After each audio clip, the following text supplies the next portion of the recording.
general public to address the City Council on any item listed or not listed on the agenda per Government Code Section 54954.3. State law prohibits the council from addressing any issue not previously included on the agenda. The council may receive testimony and set the matter to a subsequent meeting. Is he filling out a card? That will be for the regular meeting. He wants to speak on one of the public hearing items. So we don't have anyone that wants to address the council at this time. May we have declaration of closed session items by our city attorney? Thank you, Mayor Garcia. We actually have 14 items listed, although several of them are related. Item A is anticipated litigation pursuant to Government Code 54956.9D2, and the facts and circumstances related to that are set forth on the agenda. Items B and C on behalf of the city are related to items I, J, K, and L on behalf of the Airport Authority. That is all pending litigation pursuant to Government Code 54956.9D1. The case name, case numbers, and parties to the litigation are all set forth under those agenda items. Item D is public employee performance evaluation pursuant to Government Code 54957B, and the position title is City Manager. Item E and item F are real property negotiations pursuant to Government Code 54956.8. The parcel numbers and the negotiating parties are set forth on the agenda, and this is for the City Council consideration. Item G is related to item M, and G on behalf of the City Council, item M on behalf of the Airport Authority. Existing litigation pursuant to Government Code 54956.9D1, and the litigation title and case numbers are set forth on the agenda. Item H is anticipated litigation pursuant to Government Code 54956D4. One potential case is involved. Item N, lastly, is real estate negotiations pursuant to Government Code 54956.8. And again, the properties and the parties, negotiating parties, are set forth on the agenda. To the extent there is reportable action, we will report it either at the conclusion of the closed session or at the commencement of the regular 6 o'clock session. Thank you. We will now recess to our closed session, and our regular session will convene at 6 p.m.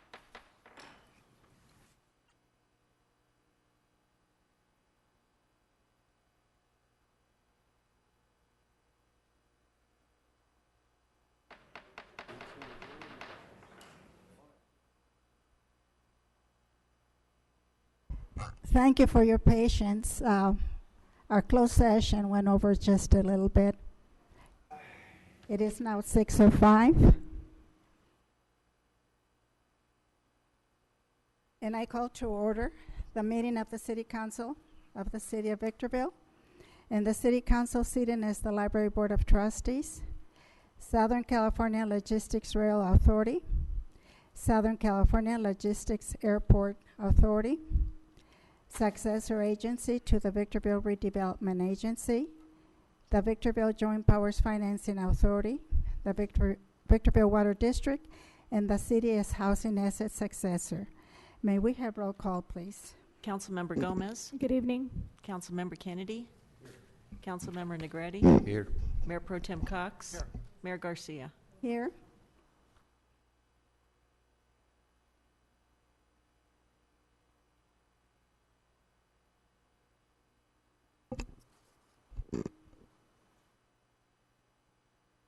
May we have closed session announcements by our city attorney, please? Thank you, Mayor Garcia. We had 14 items on the agenda, several of which are related. Item A was anticipated litigation pursuant to Government Code 54956.9D2, and the facts and circumstances related to that are on the agenda. Items B, C on behalf of the City Council, I, J, K, and L were all pending litigation pursuant to Government Code 54956.9D1. The parties to that litigation and the case numbers are set forth on the agenda. Item D was public employee performance evaluation pursuant to Government Code 54957B, position title City Manager. Items E and F were real property negotiations pursuant to Government Code 54956.8. The property APNs and negotiating parties are all set forth on the agenda. Item H was anticipated litigation pursuant to Government Code 54956.9. One case was involved. Item M, and I have to go back to item M and item G were related. They are also existing litigation pursuant to Government Code 54956.9 at D1. The cases, names, and the case numbers are set forth on the agenda.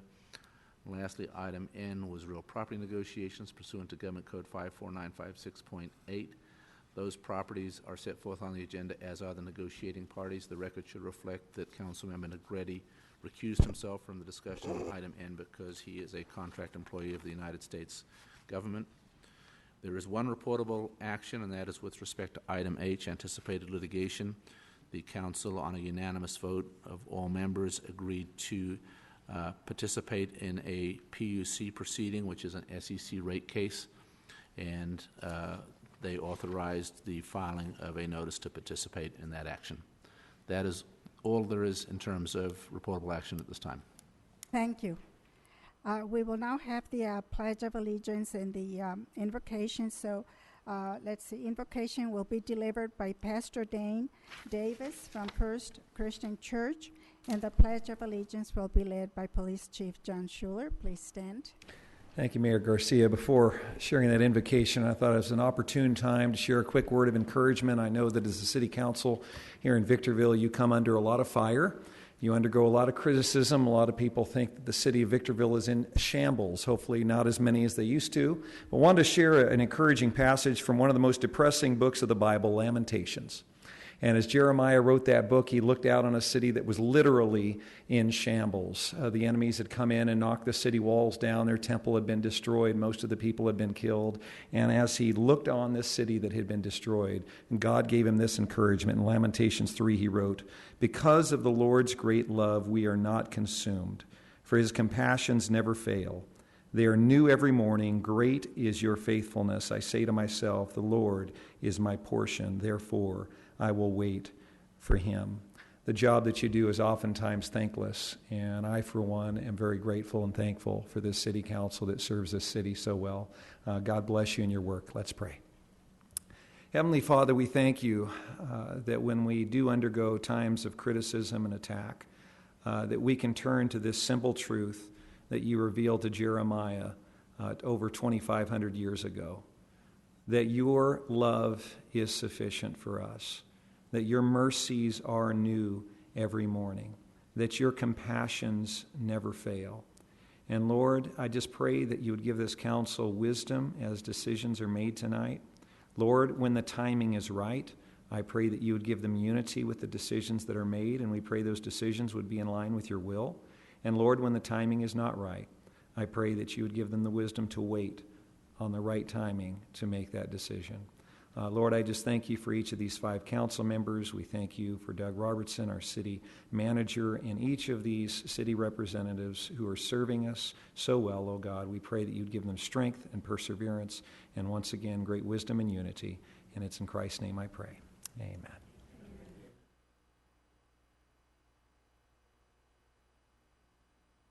Pledge allegiance to the flag of the United States of America and to the republic for which it stands, one nation, under God, indivisible, with liberty and justice for all.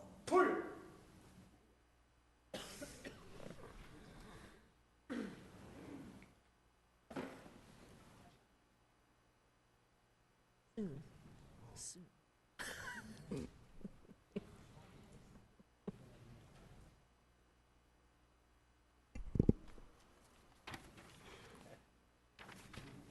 This evening, we do not have any proclamations or special presentations.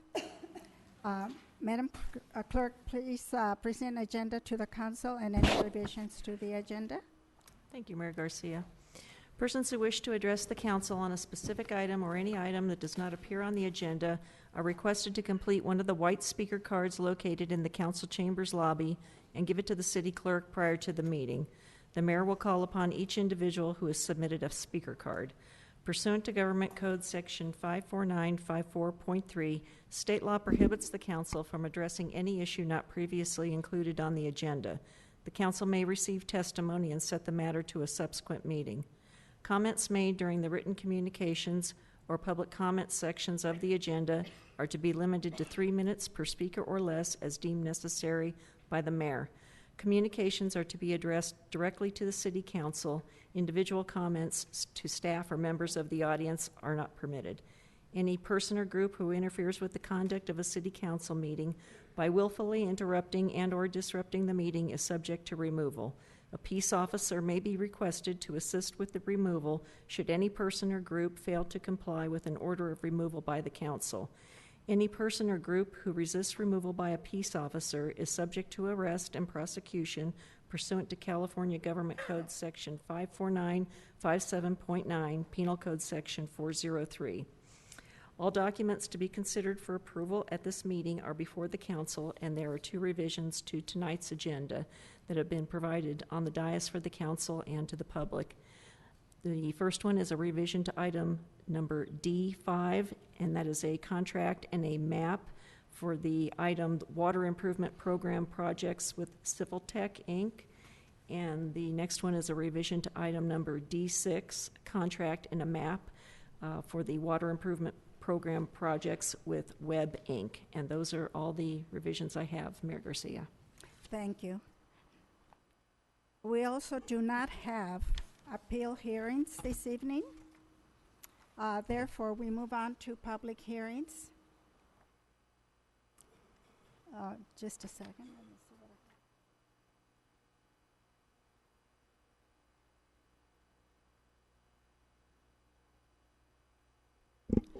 Item B1, a public hearing to hear arguments for and against the request to vacate portions of unnamed, unimproved streets that are unneeded for public use. Madam Clerk, read the recommendation.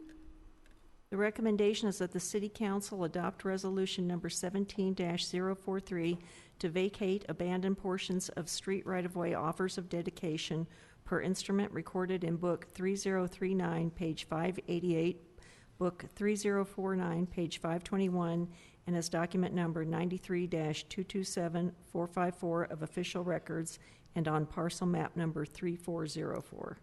Thank you. At this time, I open the public hearing. And I do not have any cards from anyone that's requesting to speak. So I close the public hearing. Are there any questions, comments from council members? Yes, I have a concern that I wanted maybe staff to clarify for the audience, because this was my requesting perception. to speak? I am. You can go ahead. Yeah, I've started. One of the concerns was we have unnamed streets, and it was my understanding as just a regular citizen, not as a council member, that perhaps there was some kind of value to these unnamed streets.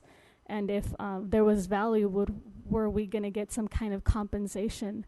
And because that was my understanding, I'd like to have clarity also for the audience.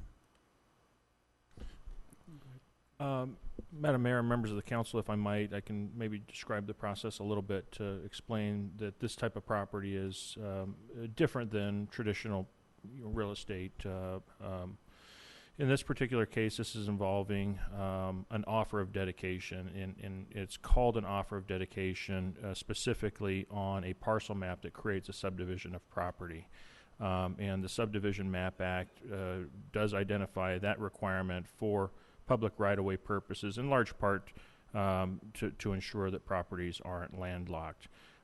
If in fact it's determined that that right-of-way is not necessary, as is the case here, Subdivision Map Act, my understanding also is that that property has to revert back to the original grantee or the offer person or the entity that made the offer of the property. So it's not something that can particularly be sold by a city or a public entity.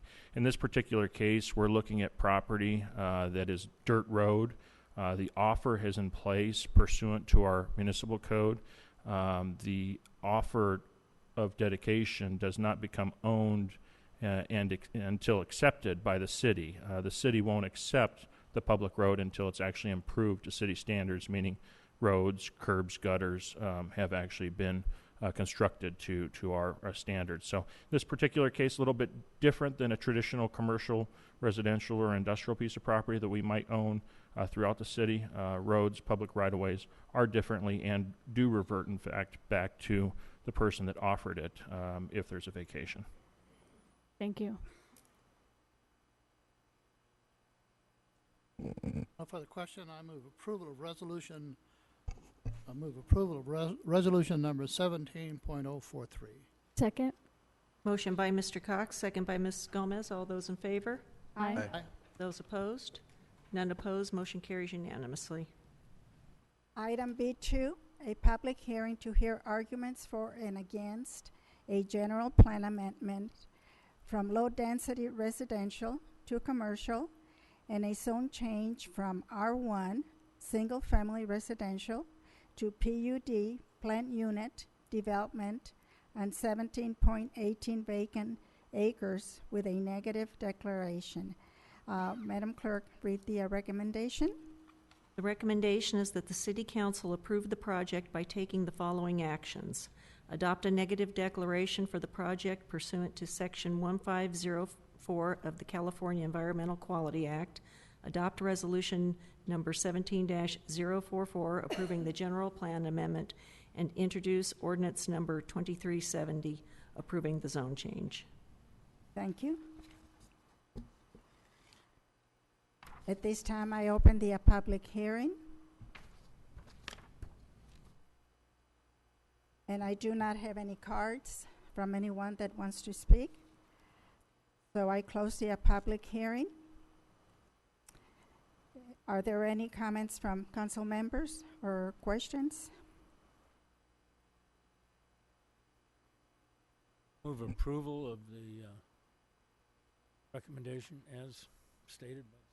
Would that motion also include waive further reading of ordinance Waiving further 2370? reading of the ordinance. I need to read the title of the ordinance. An ordinance of the City Council of the City of Victorville adopting the zone change portion of case number PLN 17-00006, a zone change from R1 single-family residential to PUD planned unit development on 17.28 vacant acres with a negative declaration on property located east of Cantina Street and the Crossroads Shopping Center and north of Palmdale Road. Thank you. Second. Motion by Mr. Kennedy, second by Mr. Negretti. All those in favor? Aye. Aye. Those opposed? None opposed. Motion carries unanimously. Item B3, a public hearing to hear arguments for and against the annual assessments for unpaid rubbish collection, sewer use fees, storm drain fees, hazardous waste fees, and Assembly Bill 939 recycling fees. Madam Clerk, please read the recommendation. The recommendation is that the City Council adopt Resolution Number 17-029, confirming the annual assessments for unpaid rubbish collection fees, sewer use fees, storm drain fees, hazardous waste fees, and Assembly Bill 939 recycling fees at the close of the public hearing. Thank you. At this time, I open the public hearing. And I do have one card. For just a second.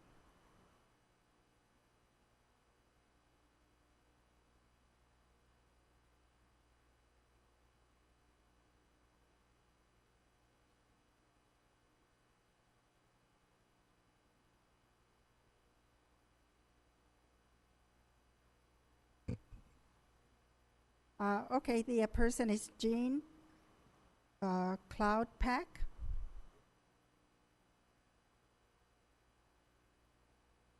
Sir, you have to come down to the microphone here in front, please. Thank you.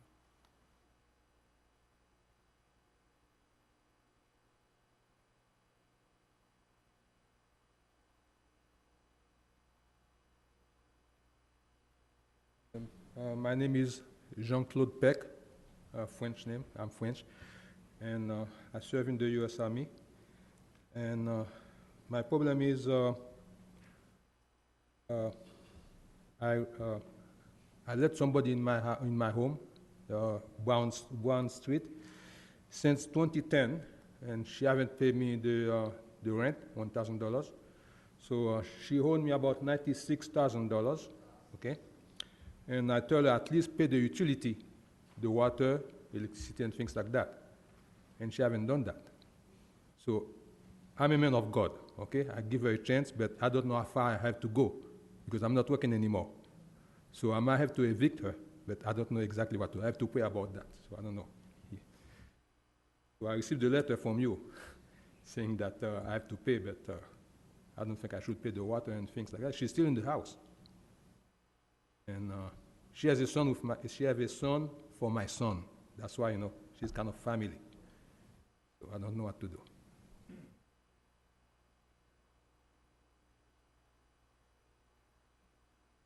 Yeah, we should have someone speak with him. Yeah, we can certainly speak with you after the meeting or later, but just generally speaking, the homeowner is responsible for unpaid bills of tenants, unfortunately. That's per city ordinance, because the other 130,000 or so residents of Victorville shouldn't be responsible for a tenant who hasn't paid. So ultimately, that's why it is proposed to be put on a lien on your property. It would become part of your property tax bill for next year. But certainly we can discuss with you, have our staff discuss with you any options that we may know of that could help you out. But ultimately, this is an unpaid bill that reverts to the property owner in question, which would be you. Okay, I do have his address and telephone number. Great. About 2 years ago, let me see. I came here, and I pay for her. That was about a year ago, 2016, May 2016, and I tried to put the bill on her name, and they don't do that. Right. You can put the bill in her name, but ultimately, if she doesn't pay, you're still responsible as the property owner. Okay, I see. Right. So, you said you want me to wait, so we'll talk about that later on, or what? Well, we have your information. We can contact you tomorrow to discuss kind of what the process is and offer any advice that we may have. Okay. Thank you. So Thank you, sir. I can leave? Yes, you can go now. Thank you, and may God bless Thank you you. so much. Thank you. That was the only card that I had. Therefore, I close the public hearing. Are there any comments from council members? I have a question, Madam Chair. Go ahead. This would be the same question on the next public hearing, so I won't ask it twice, but in going through the proposed liens, I noticed that there are examples of more than one lien for the same lot, for the same owner, but two different amounts. Are they added together when it's filed with the county? Or do we file two different liens with two different amounts, although it's the same property at the same address with the same property owner? I'll let the Deputy City Manager, George Harris, the second answer. Excuse me, Mayor. Yes, so, Mayor Pro Tem, any assessments that accrue to the same parcel number will be added together and shown as one. I thought so, but since they are listed here, I just wanted to make sure. Thank you. Yeah, we have them listed separately, and there's two items, simply because the Water District is a separate legal entity. So some of these are city fees, some of these are Water District fees. Madam Mayor, I had a little different question. I noticed a lot of the names on the two lists are the same. And the properties seem to be the same. I almost got the impression that somebody maybe abandoned the property and didn't pay any of their... That could be, but we have a combined bill, so if they simply haven't paid, then it would appear on this. I think it's rare, if not ever, that we have somebody that pays the water portion but not the sanitation portion, or vice versa. What collection effort do we go through before they come to a lien? George, you have details on that? Yeah, so the easiest way, actually the most effective way is to use the property tax and the lien process before you send it to collections. Can you get closer to the mic? Closer. We're not Oh, hearing you you. know, sorry, that was long. So this becomes, the property tax process does become the most effective method to use. And an assessment is done at the end of the year. Whoever is delinquent after that point, they go directly to the property tax bill. These property tax assessments are Yes, liens. so it's both. So in essence, you'll place a charge on the property tax bill, and you would simultaneously place a lien. So if there's a change in ownership on the property before they actually pay their property tax bill in December, the lien will stay and escrow will actually capture it and accrue it back to the old owner. And so it's a dual process that cities have been using for many, many years. Anyone else? I move approval of resolution number 17-029, but we don't. Move approval. Motion by Mr. Cox, second by Mr. Kennedy. All those in favor? Aye. Those opposed? None opposed. Motion carries unanimously. Item B4, a public hearing to hear arguments for and against the annual assessments for unpaid water bills, or water fees, rather. Madam Clerk, read the recommendation. The recommendation is that the Board of Directors of the Victorville Water District adopt resolution number VWD 17-006, confirming the annual assessments for unpaid water fees at the close of the public hearing. Thank you. At this time, I open the public hearing, and I do not have any cards. Therefore, I don't have anyone that will be speaking on this item. So I close the public hearing. Do we have any questions or comments from council members? Madam Chair, the question is a clarification only. I'm aware that we have two different public hearings on two different matters, this being water, the other one being sewer, garbage, sanitation, and so on. But still, there are same property on the same location, and listings more than one listing. I just want to make sure that they're combined. At the point of, yeah, so once the county, I'll check with staff again tomorrow to assure that the water, because we're going to send them two different resolutions, because those resolutions represent two different governing bodies. So the water service charges are related to the water agency, the balance of the charges are related to the city. And I want to say that they would combine them, because they actually would charge the resident a separate 30-cent charge for each one of those lines. So I want to make sure that we can give them the instruction that they combine them into one. I don't think I asked the question correctly, and my apologies. okay. You look under that, under the public hearing for water, you will find property owner, the property, and the assessment, and right below it, it's repeated with a different amount. And then if you go back to the item, public hearing we just had, same thing. There are several property owners, and they have more than one listing. There's a fee for each one of those recorded, which we shouldn't have to incur, and I think there's a fee when you try to resolve those separately. So Right. there may be two different recordings, one for water, one for the other, I don't know, but I couldn't figure out why there was two water for the same property, same amount. Didn't make any sense. So that, you can do it later, but somebody needs to look at it. It's a computer printout. Maybe it's supposed to be that way, maybe it's not, but I know staff will look at it. Yeah, we'll take a look at it. The other thing that, to make clear for the public especially, is that if any of these proposed liens are paid between now and the time before it's filed, then it would not be a lien at that point. So we'll run another report, make sure that anything that can be combined will be combined, and then anything that has been paid would then fall off. We wouldn't actually file on any of these listed if they pay between now and I think it's August 12th? That's correct. 10th.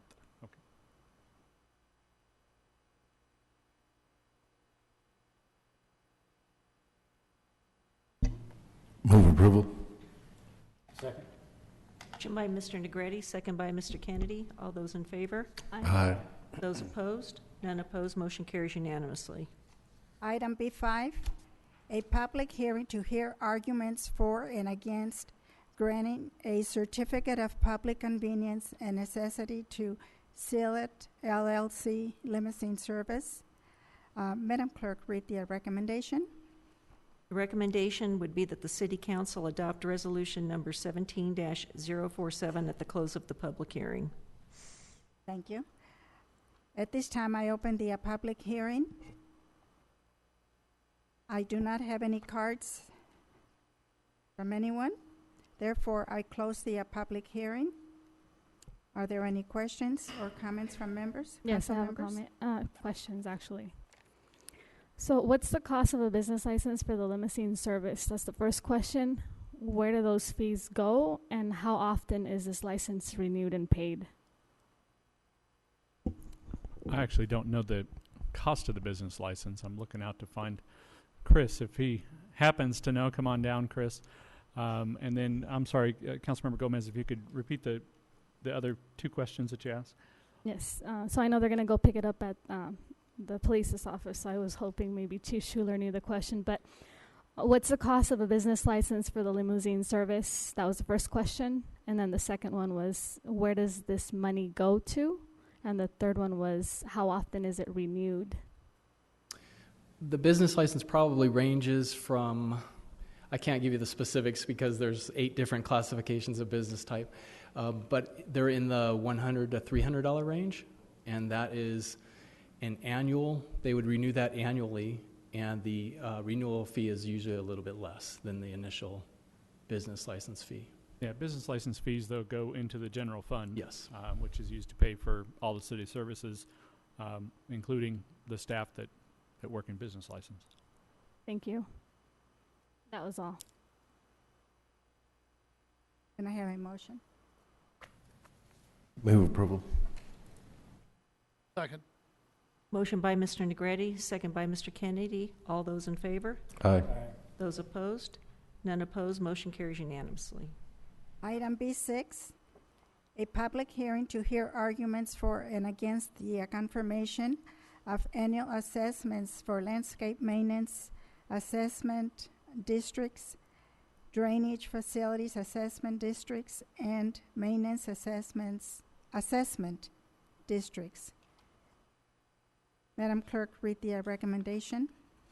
The recommendation is that the City Council approve the engineer's reports for landscape maintenance assessment districts 1, 2, 3, 4, 5, 6, 7, 8, drainage facilities assessment districts 1, 2, 3, and maintenance assessment districts 1 and 2, and adopt resolution numbers 17-016, 017, 018, 019, 020, 021, 022, 023, 024, 025, 026, 027, and 028.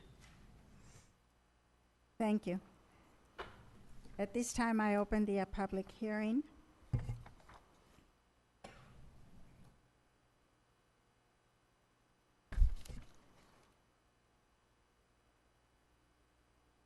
And I do have one card. I believe it's Donna Granger.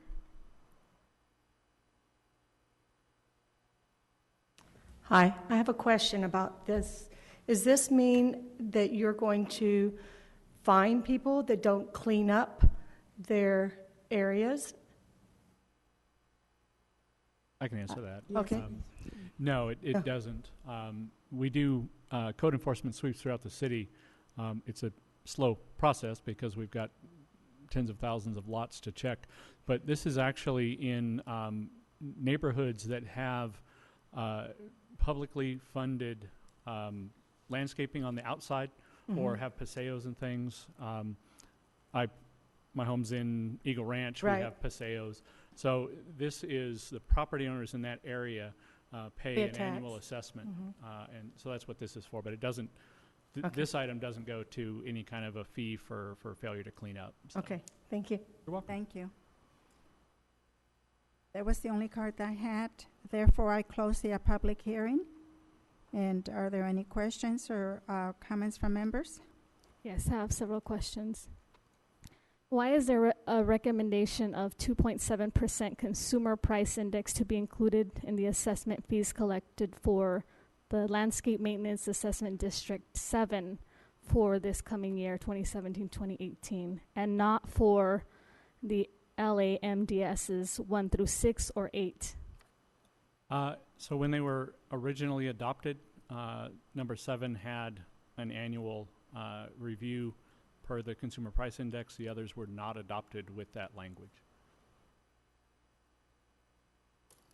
Then I also have some questions regarding the Drainage Facilities Assessment District. That's number 2 for the same year. Is that the same response? Yes. Okay. And who's the treasurer for the city of Victorville? George Harris II is the treasurer at this time. Oh, okay. Thank you. And in conjunction with, so the Landscape Maintenance Assessment District is an acronym for LMAD. So I'm just going to say LMAD. Number 3 and number 2 are undeveloped parcels. And there's developed parcels. Is that correct? Is all inclusive with Brentwood? I need that clarification. LMAD or LMAD 3 is the Brentwood area. It may have undeveloped parcels in it. So the assessment would be for both developed and undeveloped parcels in that district. And just for the record, if Carolee can provide later on, just before the next meeting, all the assessment diagrams for LMADs, DFADs, and MADs. I think I mentioned that to her, but they're not inside the agenda, and I would have loved to have them a part of the agenda, but they're not here. If you don't mind, I'll send it to all the council members right now. Thank you. And then also, I was looking at all the resolutions, so I'm just going to read one section, and that would clarify the rest of them.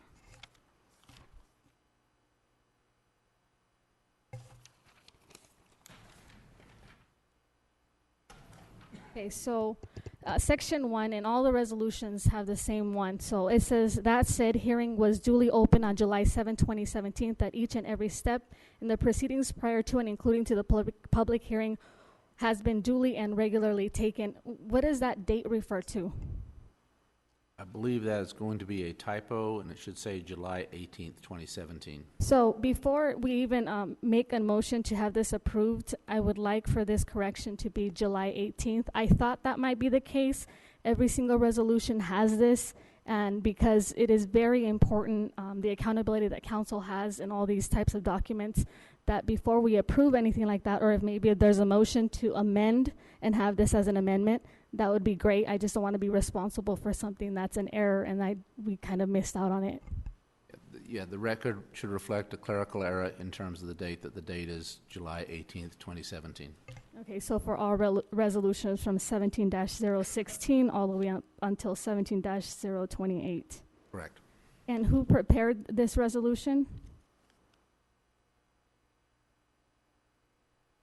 I don't know. I'm waiting for mine to pop up. Do you know who prepared this, Keith? I'm not sure the relevance of that, but... Well, the relevance is I thought resolutions were prepared by attorneys, but I don't know if it's staff or attorney or just depends, so I just wanted to know. Could have been one of two. It could have been either city attorney's office, or because this is routine in nature and done every year, it could have been replicated from previous years, so it could have been staff. I don't have the exact answer for you. Okay, that's fine. And I'm looking at all of these LMADs, MADs, and DFADs, right? So I was wondering if I can get some kind of demographics, populations, any kind of density with income levels with these landscapes, associations, and districts. I'd like to kind of further look into where is it that we have these districts, if that would be possible. I know that's not a part of our agenda item either. I'm not aware that we have the demographics to that level of detail by LMAD, but we can take a look, certainly. I would appreciate that. And I think I have one last question, and this has to do in combination with all the districts. I did notice that whether it's half of them had a cost inflator / utility cost increases and others didn't. What is the difference between ones having it and the others not having them? On those, it just depends on how it was originally adopted. Anything that we do currently, we always try to put some level of cost inflator in there that's fair, simply because costs go up. And unfortunately, many of these were adopted with a flat fee that that we don't have the ability to raise. So as costs of maintenance goes up, we simply have to spend the same dollar amount. So ultimately, those common areas suffer because we can't spend additional dollars because they didn't have that cost inflator. So we put it in each one now. So we don't subsidize when we have that flat fee? No, it versus would not? be entirely inappropriate for the rest of the city to pay for an upgraded landscape area that benefits a neighborhood other than their own. Okay, and I thought I had a last question, but because we have LMADS versus DFADS versus MADS, one of them is landscape maintenance, the other one is drainage and landscape, and the other one is maintenance. Is that the case? They're basically just maintenance, but they're different districts and different categories of some sort? Different types. Different types. Different types. Depends Okay. on what they're maintaining exactly. All right, thank you. That was all. Madam Mayor, I'll make a motion to approve the recommendation exactly as it was read by the city clerk, with the subject of making the typographical changes. I'm sorry, for a point of clarification. Second. I wasn't able to hear what Councilmember Kennedy said, with the exception of what was it? Just to correct the date. Okay, thank you. Second? Second. Motion by Mr. Kennedy, second by Ms. Garcia. All those in favor? Aye. Those opposed? None opposed. Motion carries unanimously.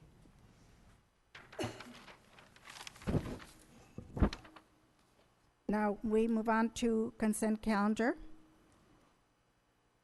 Consent calendar items C1 through C17 can be approved with one motion unless there is an item that needs to be pulled for discussion that has not been discussed before our meeting.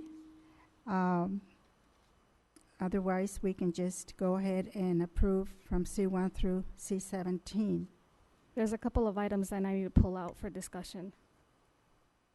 I'd like to pull C1 through C4, C7 through C11. Just a second. Okay. I do have a card. I have to pull that one? Is that one of the... Go ahead. Okay, so I'd like to pull items C1 through C4, and C7 through C11, and C13 and C14, and adopt with one motion C5, C6, C12, C15 through C17.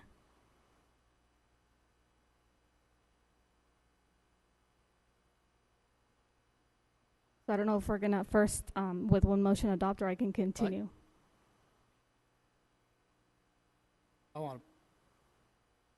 I'd like to request pull item C6. Cards, isn't it? And I'd like to ask a question. Go ahead. If there is 4, 8, 9, 10, 11 these items pulled, can we have the discussion first and then hopefully just adopt them with one motion? It's Yeah, that makes sense. Preferably, yes. Discussion first. You also have a card, is that correct? Is it on one of the items that's pulled, or is it on one of the remaining items? well. Yeah. I've written all of them here, but if C1 through C4, C7 through 11, C13 and 14, and C6, there are so many. My only question is, why don't we discuss those? If we can't have a resolution, we simply pull those out, continue them to the next council meeting, and the remainder that's left or approve them with one motion.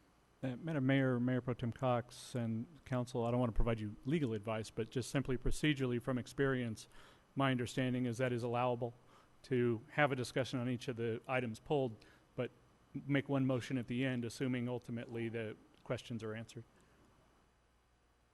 Is that acceptable to everyone?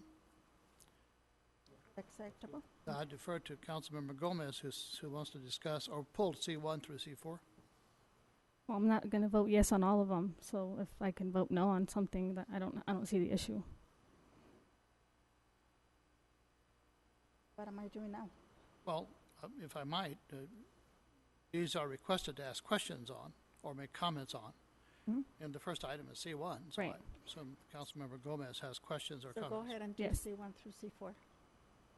So before I vote to approve this item, I'd like to have complete information on the agenda regarding which 13 buildings are we speaking about, and which 2 buildings are the ones that have asbestos. I don't have that information in front of me or in the agenda.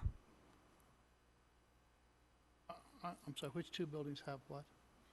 Which 13 buildings are we speaking about that we did a certain completion, and which 2 buildings are the ones that had asbestos? Sophie Smith, our Economic Development Director, has details on that. So it's an 18-building apartment complex. I don't have in front of me the numbers of the 13 buildings that the roof is rehabilitated. It's 13 of the existing 18. Did you want the actual numbers? So it's 1 building, or it's 18 buildings? It's an apartment complex, and they're divided into 18 buildings with a number of units in each building. Okay, so then that clarifies. I thought there was different around the city, so that clarifies it for me.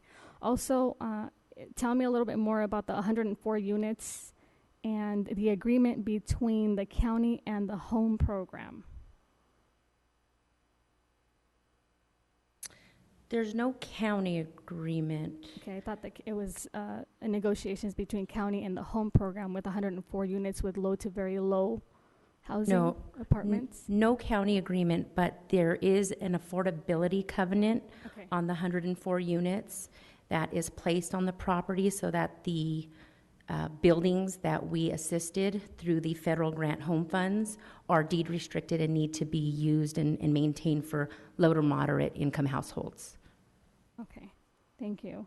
There is reference to San Bernardino County in the staff report, but that's simply where these will be filed. So, but there's not an agreement. That's where the covenants will be recorded. I'm sorry. Right, County Recorder's Office. That's good for C1. Okay. For C2, what was the total cost of the Water Warehouse number 1 paving project, and what funds did it come out of? The funding source was from the Water District, WID 1. I don't have the dollar amount in front of me, and it's not in the staff write-up. This is just a standard notice of completion involving the public infrastructure that was built to help put a deceleration lane along with curb gutter to make ingress and egress to the district warehouse much more safe for staff. That's certainly something we can follow up with on the dollar amount, if that's okay. Yes, was this one of the items within the last 2 months that we voted on? It was brought before the council before, yes. Okay, thank you. And then for C3. What was it? Does that answer the question? Yes, that answered my question. For C3, this is probably going to be also for Sophie. Sophie, are you aware if VVC is working together with other, I think they're called MROs, right?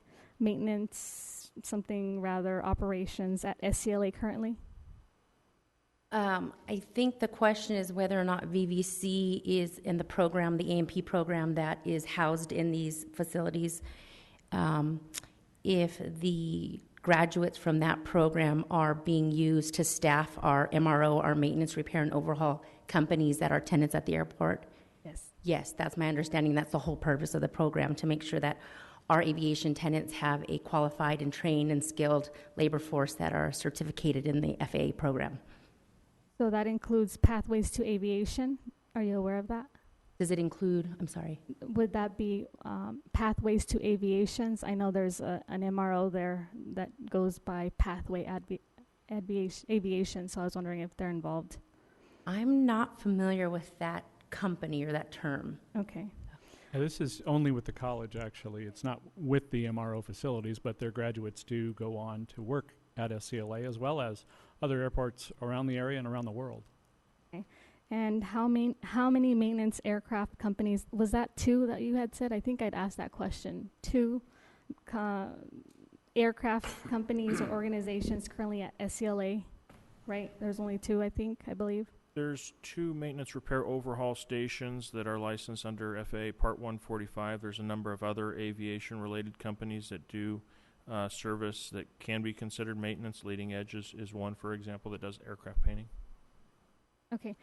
And So I'm going to make a comment now. Of the 12 years of its 11 years, ComAv has received a very distinguishable recognition award that only 5 companies in the nations have received. So I like to see if economic development and SCLA can start collaborating with ComAv to begin the healing process and establish a strong relationship to help our skilled workforce and create a sustainable economy right here in the backyards. So that was a comment that I wanted to make.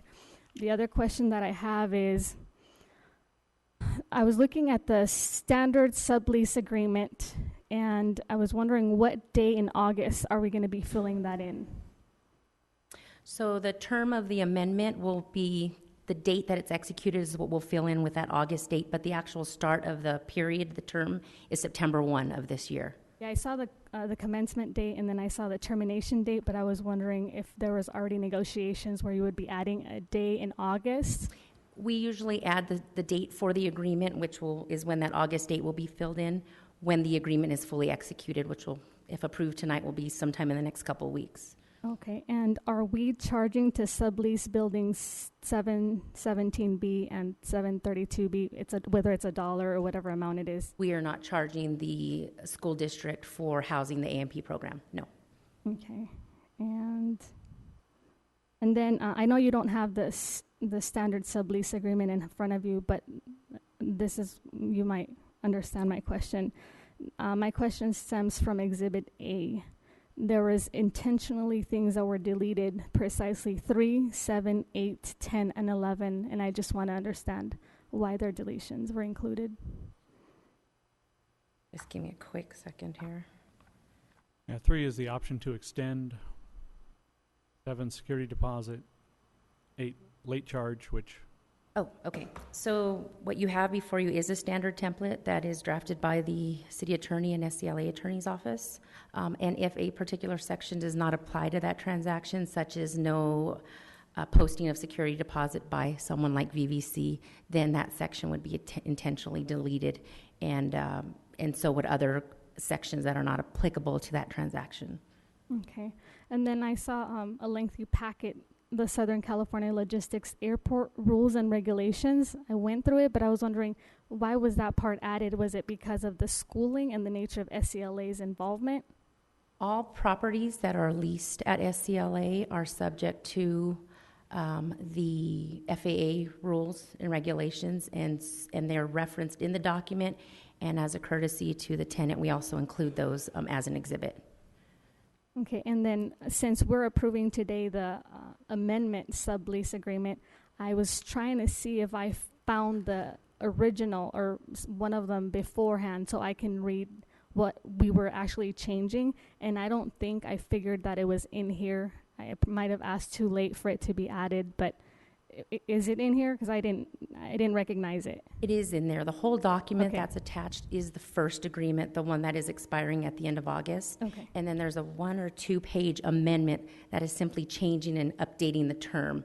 So what you're approving tonight is actually that 1 or 2 page document. Let me just see if I did see that part.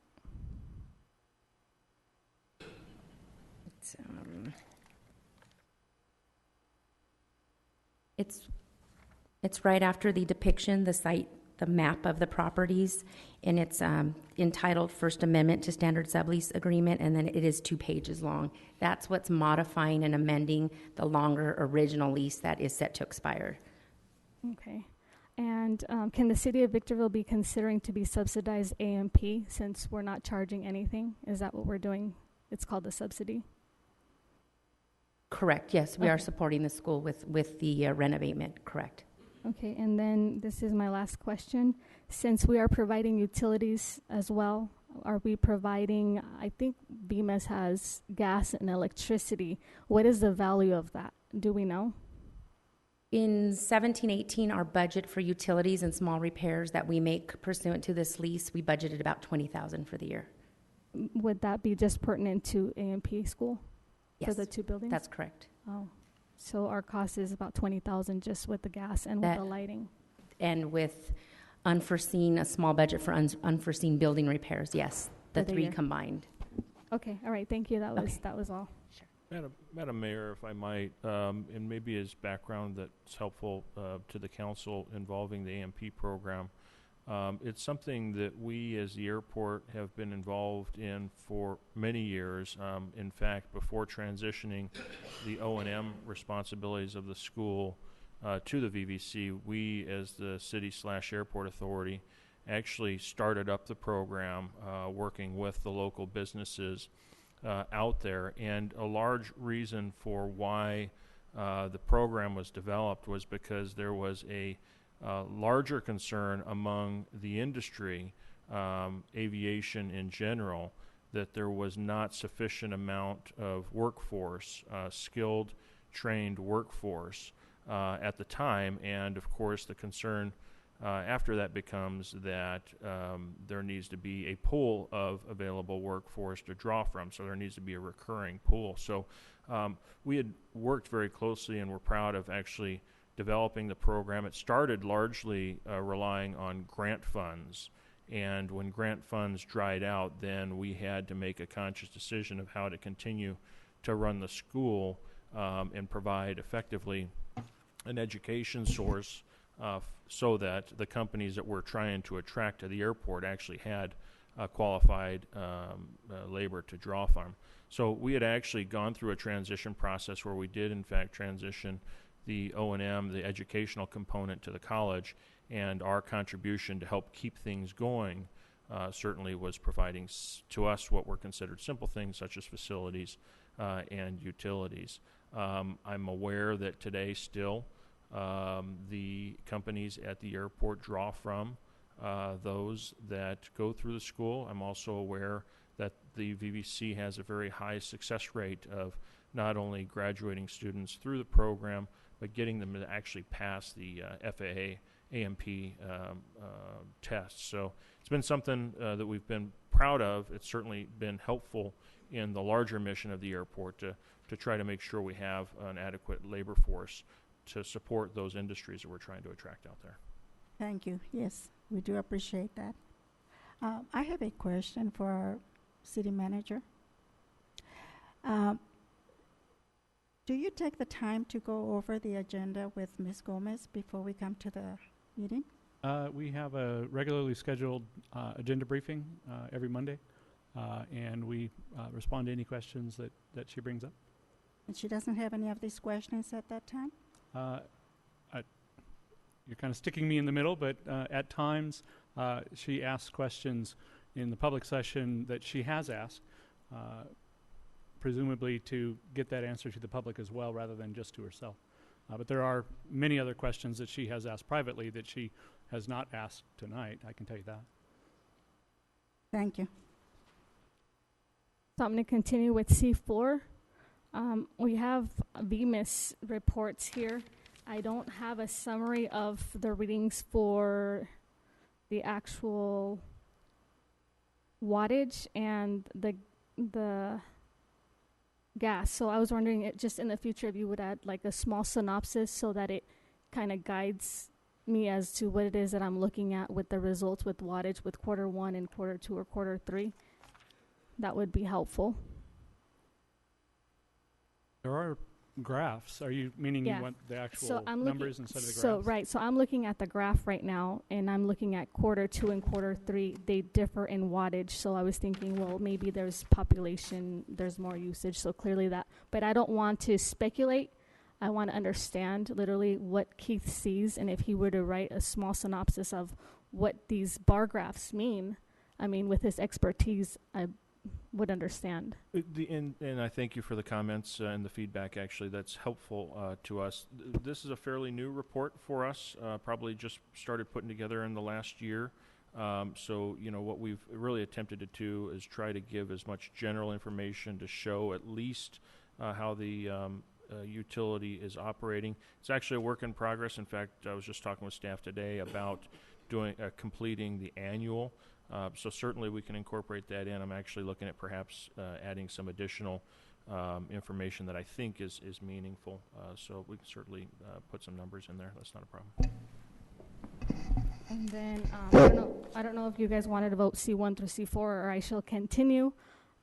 these items that I pull out are on consent calendar, and because it's a vote that I'm going to be granted and voting on, it's really important to me. When I have staff at my hand, everybody is here. Usually my sitting down is only with 2 of them, and if they don't have a response, I don't just sit back and wait and not get a response. So I appreciate that we have staff available and that council members have the right to be able to ask. So I do appreciate each one of your patience. If you notice, I'm one of the newest council members, so I greatly appreciate each of your patience and the understanding that we're learning together, the audience and maybe not all of us, but some of us.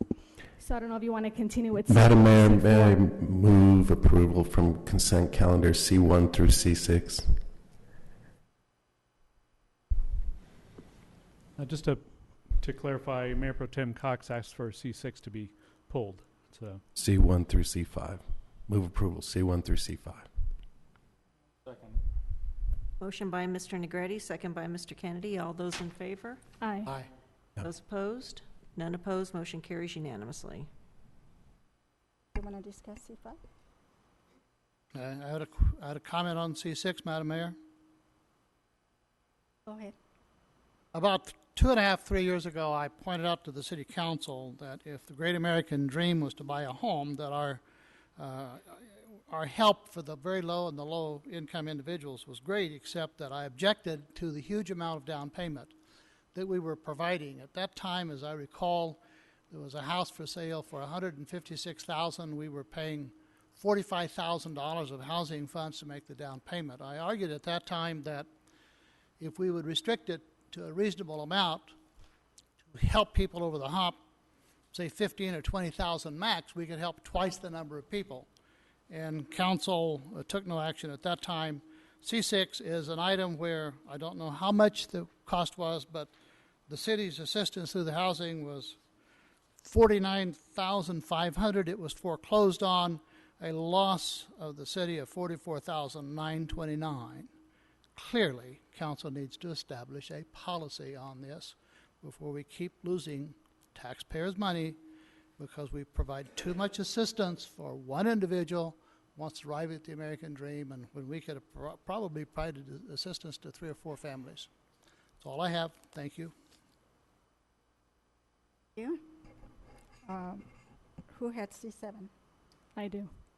So, Eric, this question is going to be for you. In terms of ADA compliance and renovation at SCLA, since council approved not to exceed a specific amount, would you happen to know how much money was expended and what was the federal monies that happened to be the remainder, if any, and where did it go? actually, Eric's not here, so I'll ask Sophie, who works closely with Eric, to answer that question. For this particular project, the ADA upgrades and improvements were funded with the CDBG funds. The airport applied and received a $50,000 budget, and just under $50,000 was spent to widen the door so that it could be wheelchair accessible. The ramp leading up to the door was actually, the slope was too steep, so the slope was lessened. And then there were parking lot improvements like handicap spaces and striping and signage added, all as a part of this project. So the federal funding, it was a federal CDBG fund that was the funding source for this particular project. Okay, thank you. And that was my next question. I see pictures, but I wasn't sure. I mean, I could tell that the asphalt was now darker, but I wasn't sure if there was an expansion or the rampway. So I'm just requesting for clarity, maybe something small, like even written between a picture saying this shows expansion of ADA compliance or something, because I wasn't sure if I was looking at just emblems being added or what was happening. And so that was my next question, but you happen to answer it, so I appreciate that. Thank you. Thank you. I have a question on the same item, if I may. Is staff authorized to go to bid without council's approval on these items? To go to bid as opposed to awarding the bid? No, when you go to bid, doesn't that come to the council? And awarding the bid is also on the council. And at the time you award the bid, you have the bidder amount and you have the budgeted amount? Correct. Oh, correct. So we've been over this totally before, and this is only a notice of completion. They completed the job that the council authorized. So all the questions have been before the council already. So I think maybe staff can just go back and provide an earlier agenda item and answer most of these questions. Thank you. Then for C8, George, for C8 and C9, would you mind adding a synopsis of what the things are in bolded? Like, for example, ID number. I know I've asked this quite a few times. Maybe you can add what the ID number referent is to. I don't know what the word advices is. Maybe adding some clarity to that. People in the audience or people in our general community have also access to the same agenda that council does. So in allowing them to understand what they are looking at, it would benefit not only a new council member, but also the audience that takes the time to go through each agenda item and also read it themselves. We have about 125,000 people approximately, and I know 44,000 of those are registered voters, and they would like to have that accessibility as well. So that would really help us out. Well, actually, if I may, the ID number is a reference to the actual employee. So that number represents actual employees being paid. Just to get some clarity on what you're requesting, does that answer your question? So it just says employee ID number. I mean, that would be, Understood. we wouldn't, speculate. Yeah, that would work out. Understood. Okay. And then for C10, on 6/28/2017, I see one item, Masaryk Victor Valley LP. They are given a mighty amount, and I remember it came to an agenda item where we gave them $58,000 based on a contractual agreement. So I was wondering, what is this amount refer to? I wasn't familiar that we were giving any more subsidies to the mall. If it's a number, Yeah, this is actually the total amount. The $58,000 was an additional appropriation above the amount that was already budgeted. So this is the total amount that goes to the mall. Thank you. And for C11, we hired a consultant approving monies October 2015, and now more is required, I see. What are the complexities that Tyler Technologies has now come across, and did staff bring a visual representation to assist with understanding how the city will be facilitating these new permits and so forth? I know we spoke about it very little, but we didn't go into any extent. Certainly we did when it was originally authorized by the council, the whole project. I know that Mr. Harris has been involved in the drafting of this agenda item and can explain in better detail than I can some of the complexities that befell the project. So in working with staff on this, from what I understand, there are a lot of requests that staff has made as the project developed. They requested additional forms be created. They requested 2 additional modules that, after the original scope was drawn, we determined would actually help the residents with this particular project. So this was not, from what I understand, items that were suggested by the vendor. These were items requested by the staff to expand the project. Okay, so then we're going to add an additional $7,800, which would be a total cost from taxpayer money of about $878,905. Is that correct?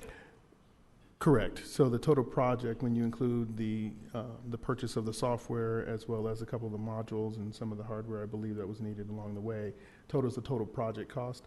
Not necessarily that is the total project going to that one vendor. It's just we add that up. So for this particular request, the $890,000 is the total amendment to the contract. Okay, and then in reading through that document, it also said if the next process there is more additional service needed, that they would let us know. Are we anticipating another amendment to the monies that are already going to be approved? At this time, no. But what I do understand is that there is ample budget that's been approved through the budget process for this project. We have not spent it all. So if you read on the staff report, you'll see there's a balance of total budget available still that could be used for the project. So it may require additional council approval if it's part of the contract or an amendment to the contract, or it may be other elements of the project that we're required to purchase as we complete the project. And in 2015, was there an RFP done for this? I was not here, but I believe so. Was there an RFP, or did we actually interview a few companies that? Okay. Actually, let me have Joe come and elaborate. Come on down.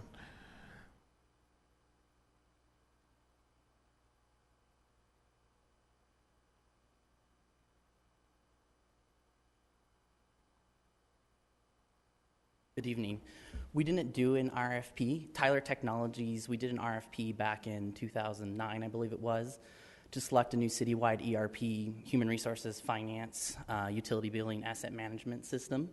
And Tyler Technologies won that RFP. And when it became time to replace our legacy permitting system, the Tidemark system we call it, we went to Tyler because it already integrates with what we already have. We found it'd be cheaper to continue using Tyler products and modules that already integrate with our existing investment. So like the EnerGov asset, it integrates with our existing GIS applications that we already own.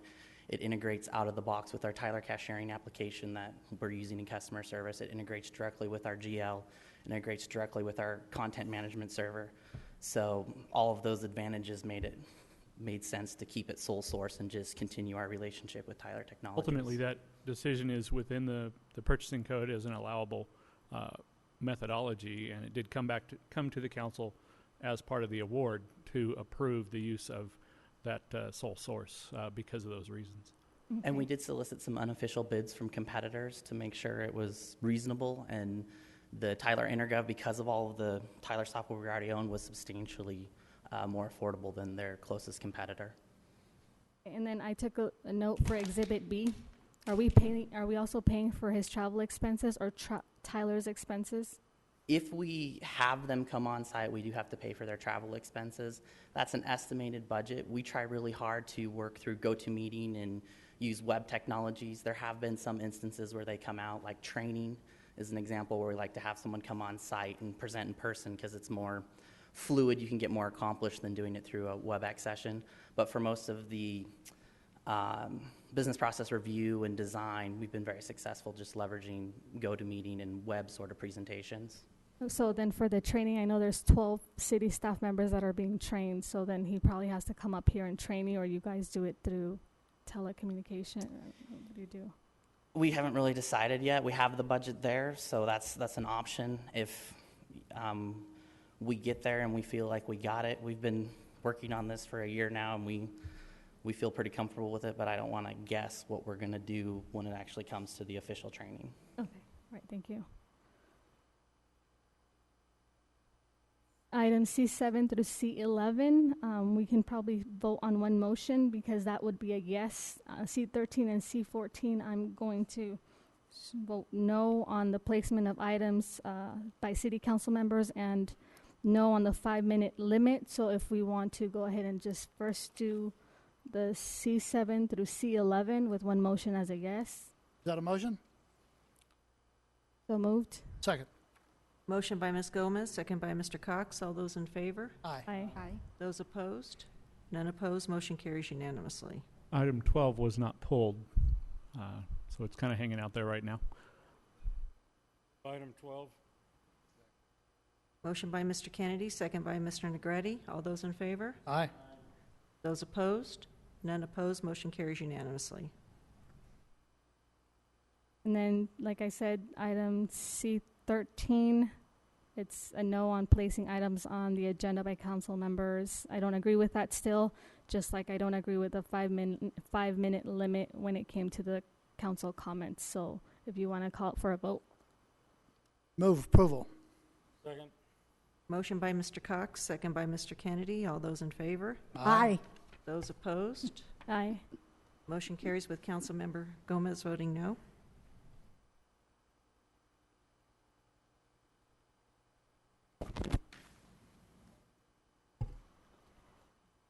That concludes our Item 14, 14 through Councilmember 17. Gomez requested through 17. that one to be pulled. I don't know why.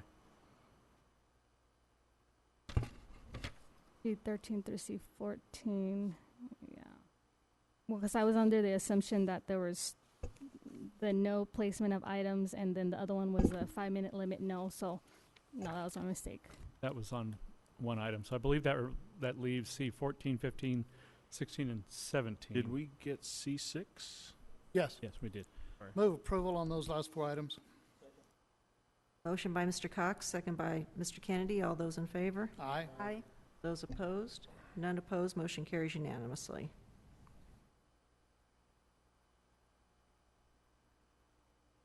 Are we done with consent calendar. That at this covers all time. of them.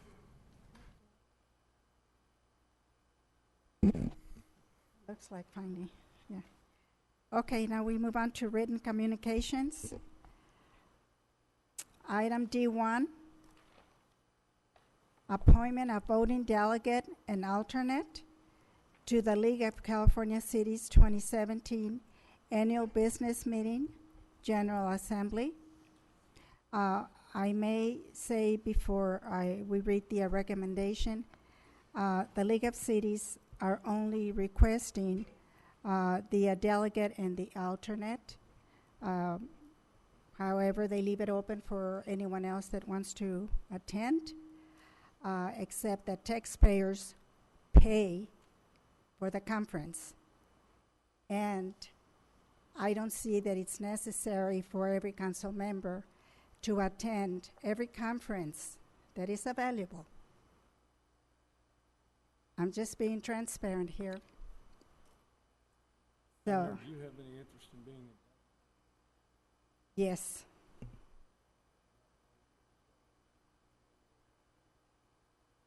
Second. Motion by Mr. Kennedy, second by Mr. Cox. All those in favor? Aye. Those opposed? Aye. Motion carries with Councilmember Gomez voting no. And I also have a comment on that same item, if I may. Go ahead. Yeah, the California League of Cities is, the city of Victorville pays for membership. And if you can see, I also attend. That's a great learning experience. And a lot of the items that I've come forth to understand is because I actually do attend. So I give everyone thanks because as a council member, we do need a continual education, whether we've been at the bench or at the dais 10, 50, or 60 years. It's always important to continue to have that continual education. So I do appreciate that honor of being able to attend and get more education.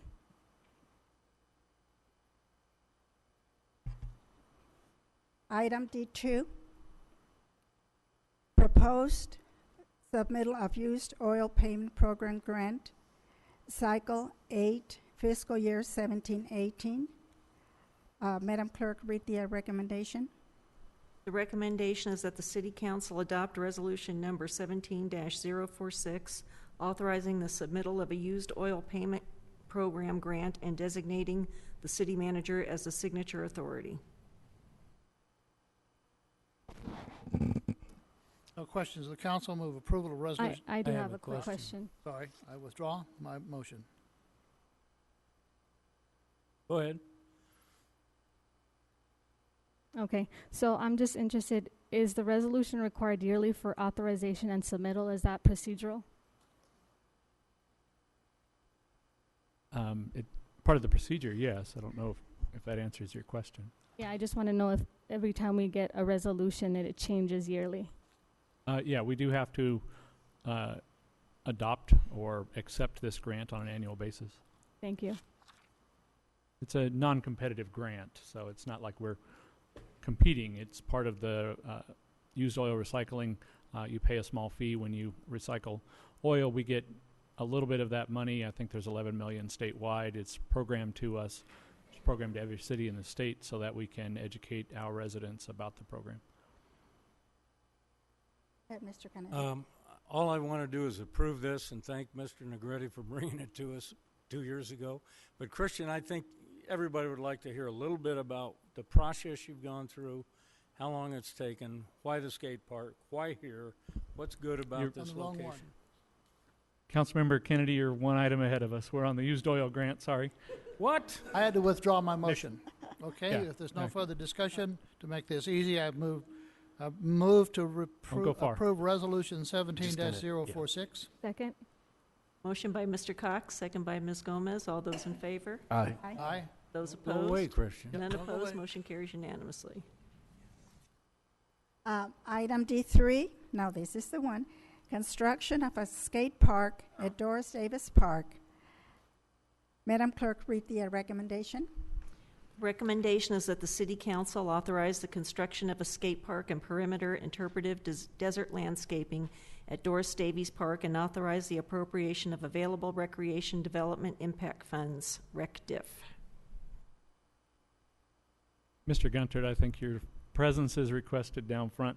While he's on his way, I do want to make a couple things clear. Number one, these are development impact fees that could not be used for any other purpose other than the new recreation facilities. Additionally, there is a photo in the staff report, and that is just an artist's rendition. That's not the final design. This is actually a design-build contract. So I want to make that clear. And then one thing that I've become aware of that has been a concern on social media, at least, we are referring to it as a skate park because people understand what that definition is.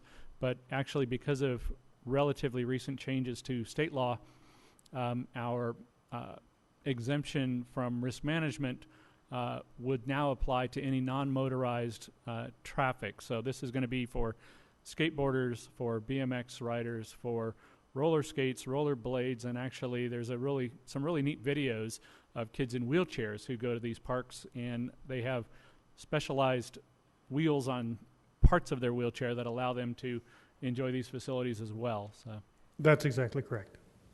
So I'd be glad to answer any specific questions if you have some. One of the things I'd like to pass out to you is back in 2013, I believe it was when we first started looking at this process. We actually had a citizen come to us and talk about skate parks. I'd like to kind of pass these around, if I may, and share these with the council. These are their original studies, and one of the things inside these is the community concerns section. And I think you'd all be interested to review some of those. It addresses everything from crime, noise, injury, all those things. But I thought I'd share that with you as well. And I know we're going to have a lot of other questions tonight still too, so I'll start with this, if I may. I'd like to make comments last, so if there's any other comments, I'd appreciate them. And Christian, can you explain the funding source for this? Yes. No, we're doubling up on what Doug has talked about, but let's... Yes. The recreation developer impact fees are a part of the fees that we charge for the development of properties within the city of Victorville city limits. Those recreation fees, DIF fees, are specifically earmarked for recreation and park facilities. They are not for maintenance. They're not for operations. They're for actually building new facilities within the park to provide our citizens in the neighborhoods of the city. Oh, go ahead. Sorry. If we wanted to, even if we wanted to, we could not use them to hire police or fire. That is correct. That would be a violation of law to do that. I'd like that to be crystal clear. This is a big discretionary expenditure, but it's got to be limited to this kind of a thing. Yes, that is correct. Just to provide a little bit of color, there's actually, I believe, 5 different development impact fees. There's a roads fee, which we use to build roads. There's a facilities fee. There's some kind of a telecommunications fee. There's I believe, a safety facilities fee, and then the rec and park fee. And each one of those is collected differently across the type of property. So in this case, almost all of the fees collected would have been collected from housing units, additional housing units built in Victorville over the last 10 years or so. When you build a commercial property, you don't pay for recreation, you pay more for roads and other facilities. So these are all held separately and spent only for those things that they are collected for. What do we have in that fund, and how much are we spending on this? The last time I looked at that fund, it was about 2.6 million, if I'm not mistaken. The total amount of this request is just under 600,000. That also includes, in that fund is about 96,000 or 7,000 for a desert interpretive garden to go around the perimeter of the skate park site, so that we actually can integrate water conservation features as well as the skate park. Yeah, one of the complicating factors, Christian mentioned it took several years, is that the Foxborough bonds from, I don't know when, 2007, I believe, actually leveraged a number of city-owned properties, including the parks, as collateral for those bonds. So in order to move forward with any type of serious construction at our parks, we have to get approval from BNP Paribas, who actually holds a letter of credit that secures those bonds. So that's an item that's included in the agenda item, but that negotiation can take some time simply because we communicate with their staff in New York, who then communicates with their staff in Paris, legal teams on both ends, and ultimately they have granted approval each time we've asked, but it is a process. And this process has taken over a year just to get approval from BNP Paribas. One more item. There's a good chance you're not going to see me out in that skate park. Come on. I gave up skateboard a long time ago. As did I. What do you expect the usage to be? What have your studies told you? We haven't looked specifically at the local demographic. There's a saying about skate parks.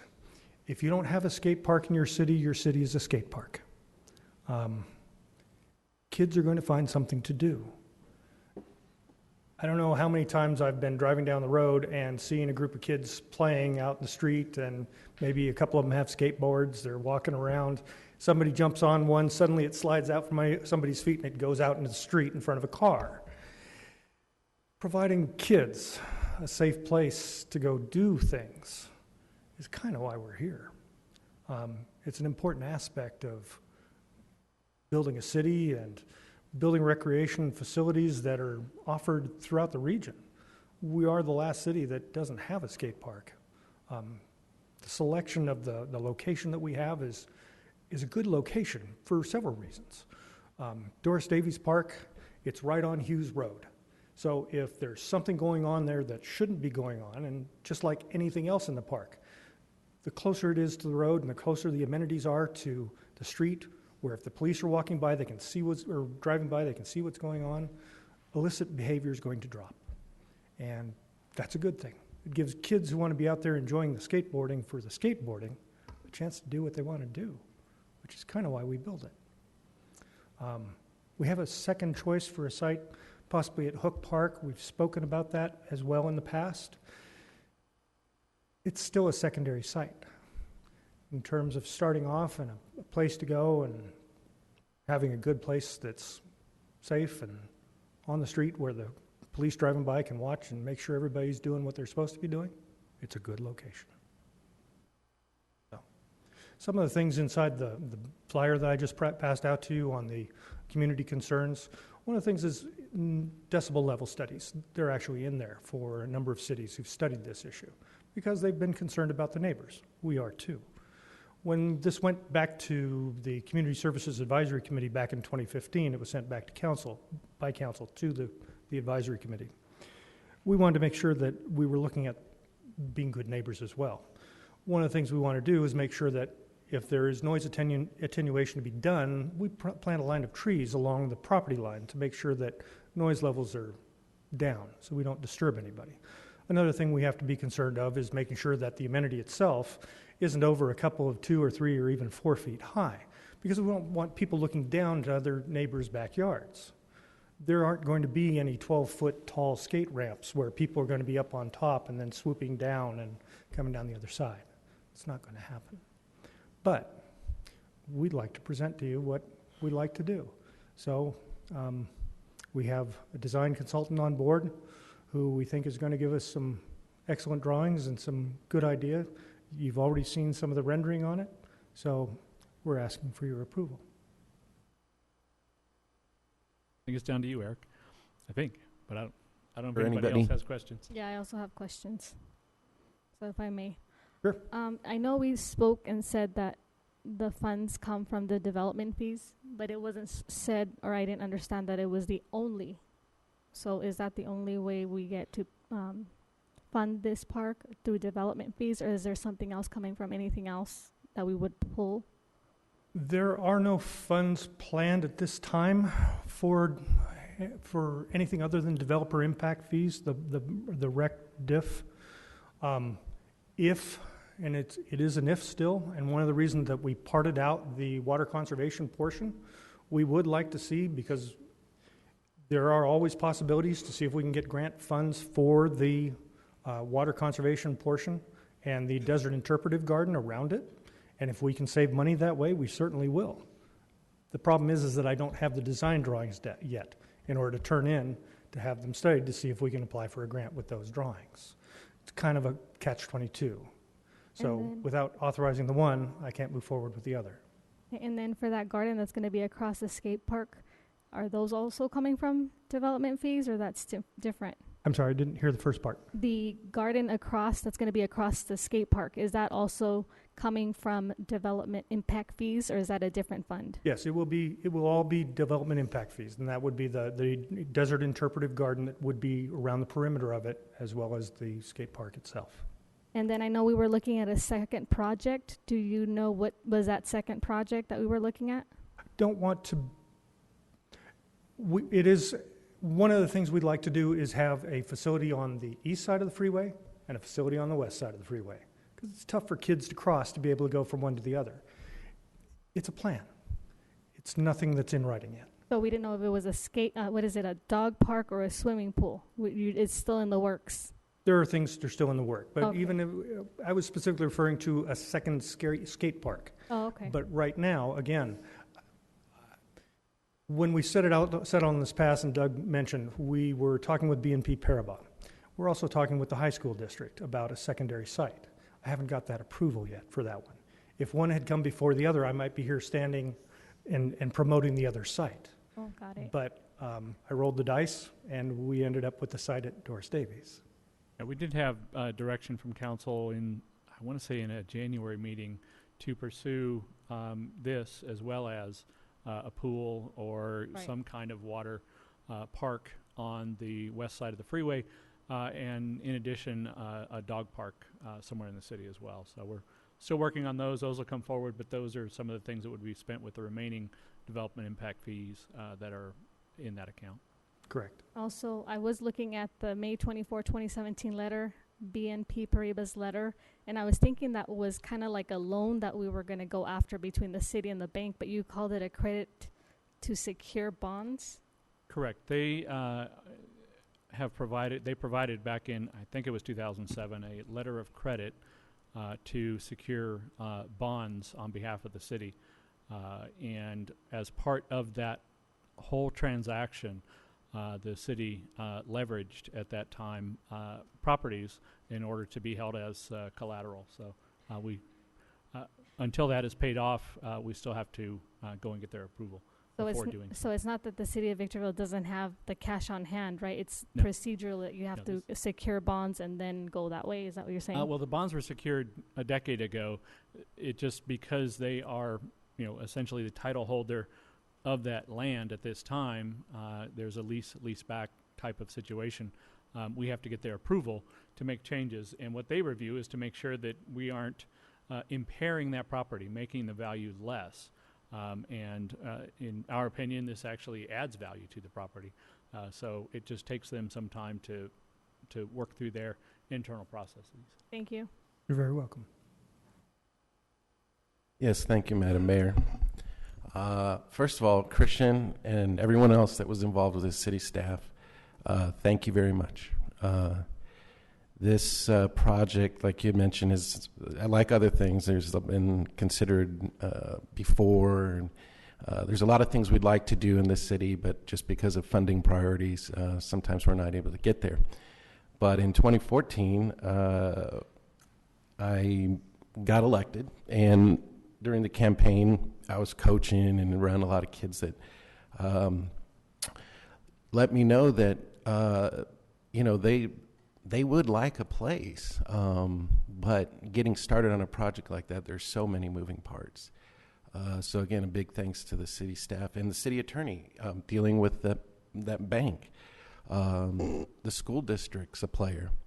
But this is really an example of what happens when we work together patiently, with dedication, and everyone involved just really amazed me by their commitment to this project. So specifically, I'd like to thank Mayor Garcia, Mayor Pro Tem Cox, and Councilmember Kennedy, and anybody that supported this project. I know it's been a long time coming, because when you're a council member, the first thing you want to do before you do anything else is look at the people on your left and your right up here. and say, this is a vision, here's an idea, it's just an idea, and then you turn the staff loose if we can get that consensus, and it just was slowly building momentum. And to echo one of your comments about if your city doesn't have a skate park, it is a skate park. I think what came out of all of the analysis was that this city is large enough to have multiple skate parks. So everything you've done has been amazing. This is exactly what I wanted to do in 2014, was try a test case of how to work together. And everybody here just has been outstanding. And the youth is what we're doing this for.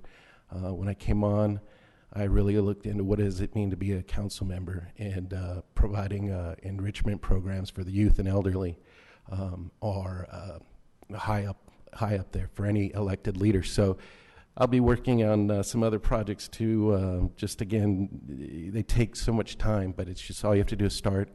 There's a senior center here in Victorville. I don't know that most people know about it, but that's something you may be hearing from me. But I just hope you know, Christian, I was very patient. I hope I did not annoy you or bother you, and I don't know how persistent you thought I was, but I tried to give you as much space and time, and it's been a real pleasure. So if there's no further comments, I'd move approval. Second. Motion by Mr. Negretti, second by Mr. Cox. All those in favor? Aye. Madam Mayor, I have one last comment. As a follow-on, I was going to, again, work with my fellow council members on the Community Services Advisory Committee, who I forgot to thank. They did a tremendous job as well through this. It would be ideal for that skate park to have a art contest or graffiti contest with the youth here, so that they can design the art that would go on the skate park rather than having it randomly happen. So I thought that's something we could talk about more later. Very good. Thank you.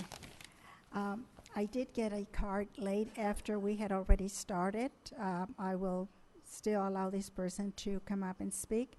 Ginger Buck.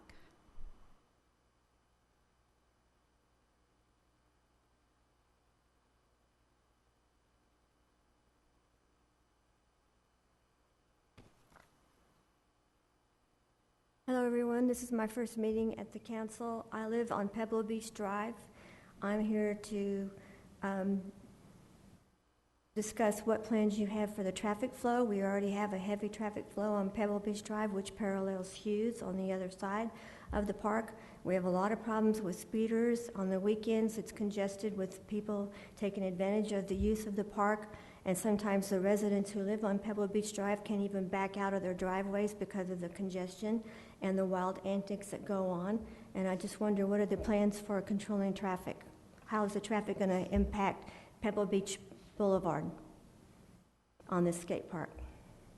Has anyone thought of that? We actually don't think that the skate park is going to add to that in a meaningful way. There are only a certain number of parking spaces that are there. They're there now. Those may be reconfigured a little bit, but we aren't anticipating a spike in vehicular traffic as a result of this. I'm sorry, excuse me. I'm sorry, go ahead. Well, certainly as it pertains to any speeders and things like that, our sheriff's captain is here and can share that information with his traffic division to try to curb that, especially as we add amenities to the park that are going to attract our youth. We certainly don't want that situation to continue. The park is already a rather dangerous place on the weekends when certain people drive into the city parking lot itself and race through the parking lot. And then they have this hydraulic thing where they drive on 3 wheels and 1 wheel's up in the sky, and they're driving around on the city park of Doris Day's, the parking lot like that. And I'm wondering, if the hydraulic system fails, is it going to fall on somebody? And by the way, who's going to be financially liable for any accidents and deaths that occur? So let me start with the last question. There's Okay. actually a provision in state law that exempts the city under certain circumstances, which will follow, from liability from the use of this park by skateboarders, bicyclists, or whatever.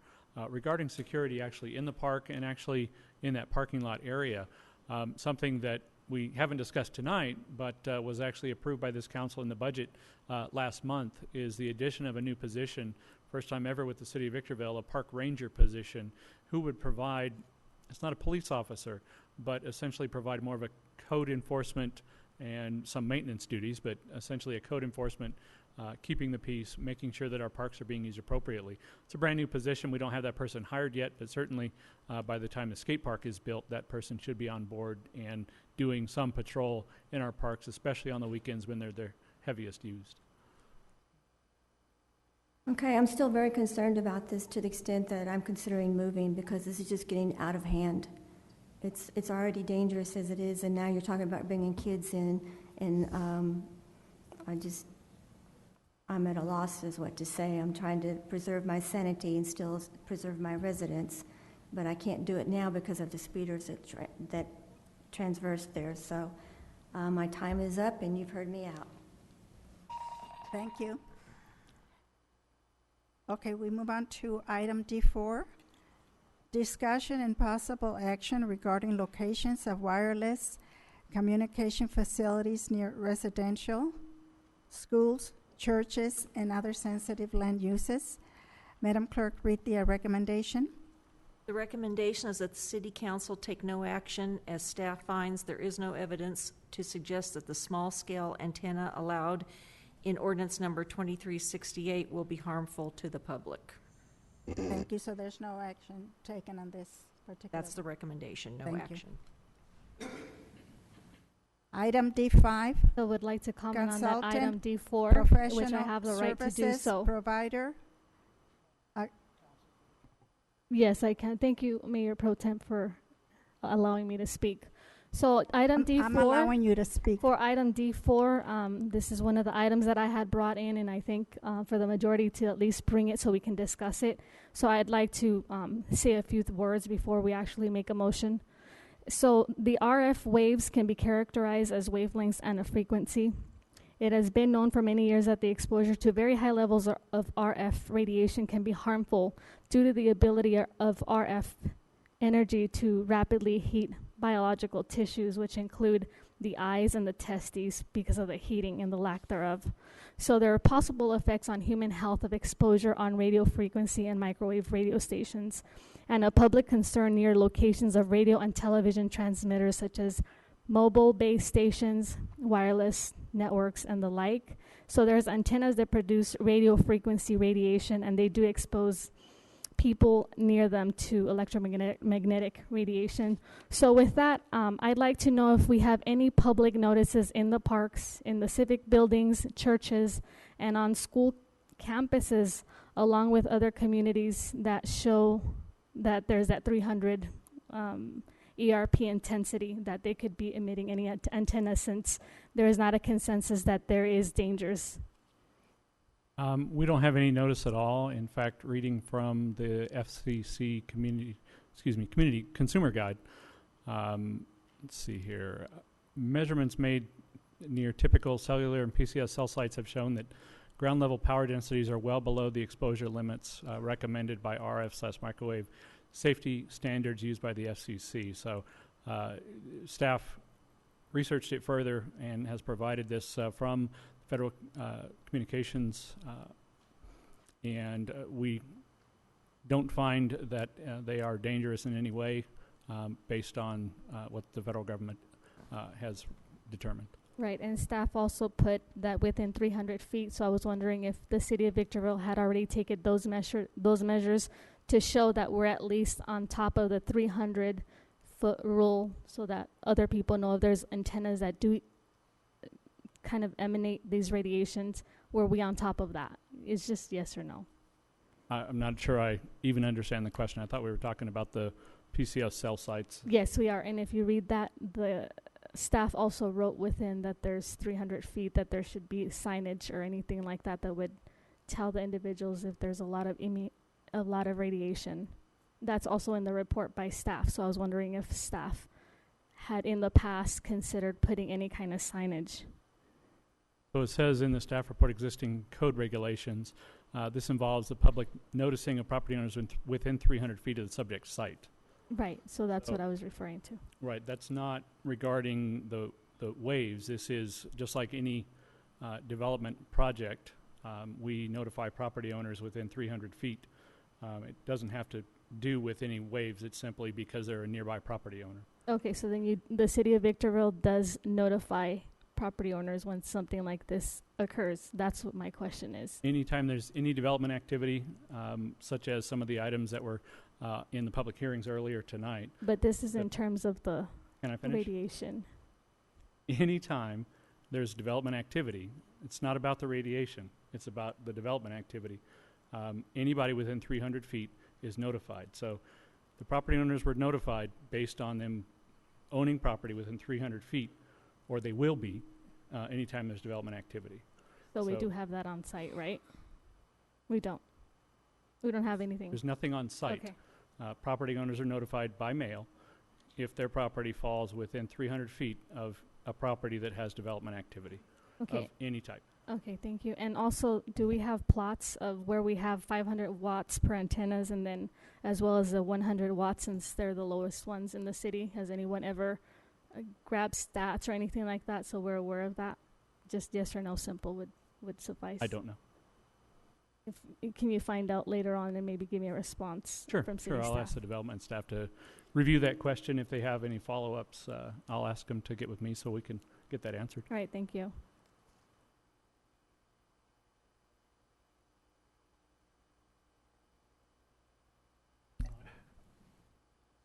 Action item, good.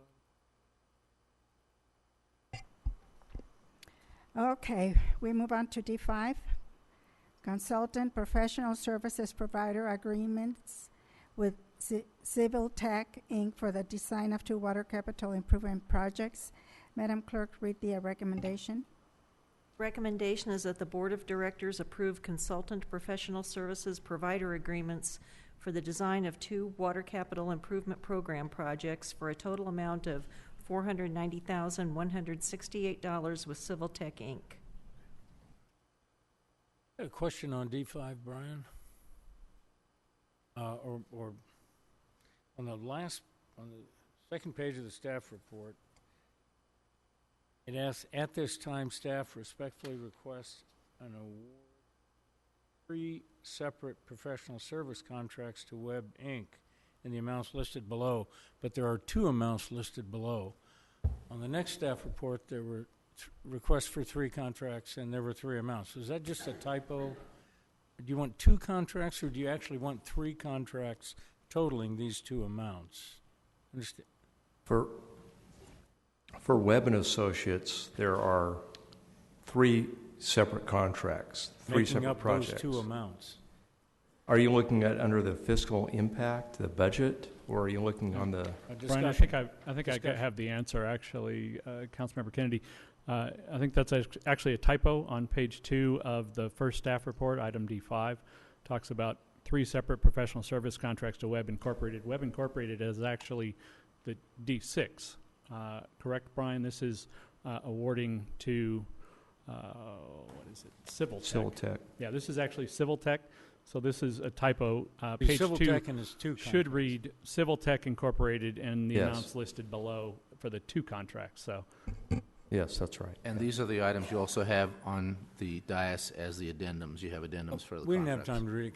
Can you just briefly tell us what those projects were?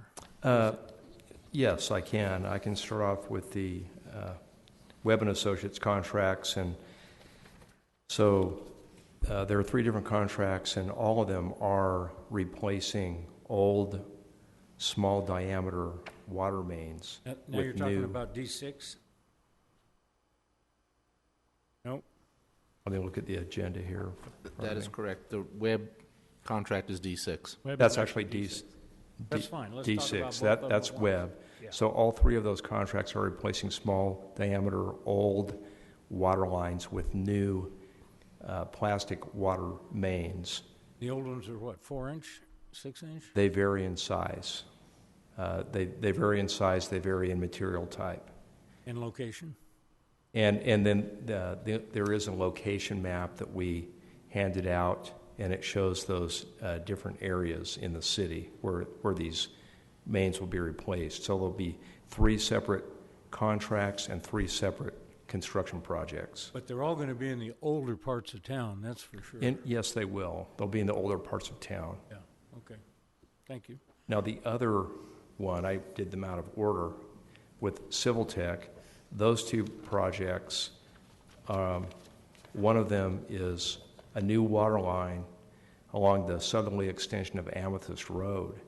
It will cross the Oro Grande Wash. It will connect into an existing Mojave Water Agency main, and then a project associated with that at the terminus of that water line will be basically what we call a turnout facility that will have the equipment and the pumps to deliver that water from the MWA line to the booster station that will be constructed at Amethyst and Sycamore. So this will be an additional supply for our water system.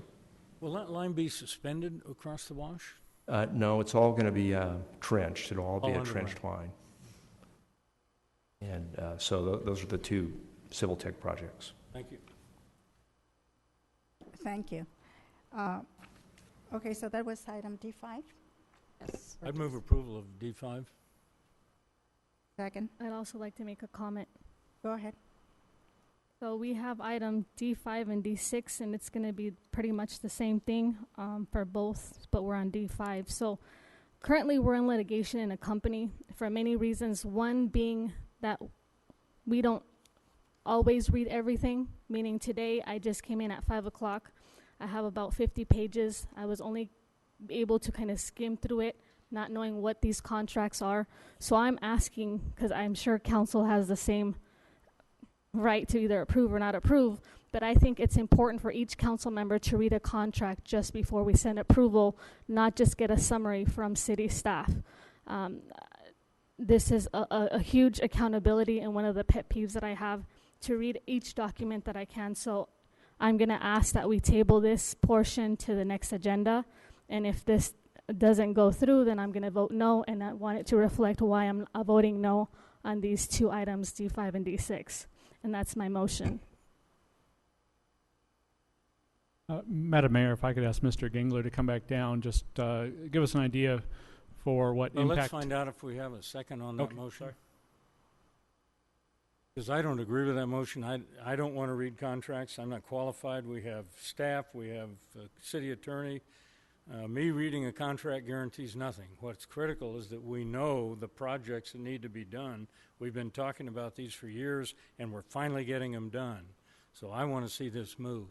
We have a motion and a second. You have a second? Is there We a don't have a second second. to Ms. Gomez's motion? No, I meant Second. no to. You're going back to the first Aye. motion. Right. Okay, The so motion is to table. No.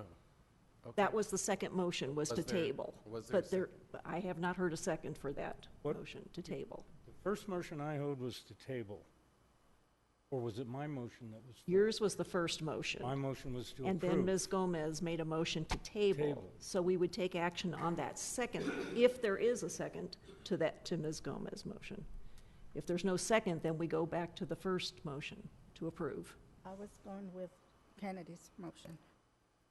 So there is a motion by Mr. Kennedy and a second by Ms. Garcia to approve. All those in favor? Aye. Those opposed? Aye, and let it reflect my no. We didn't have enough time. We just got these within a couple of hours. We had a meeting 5, now it's 6, now it's 8.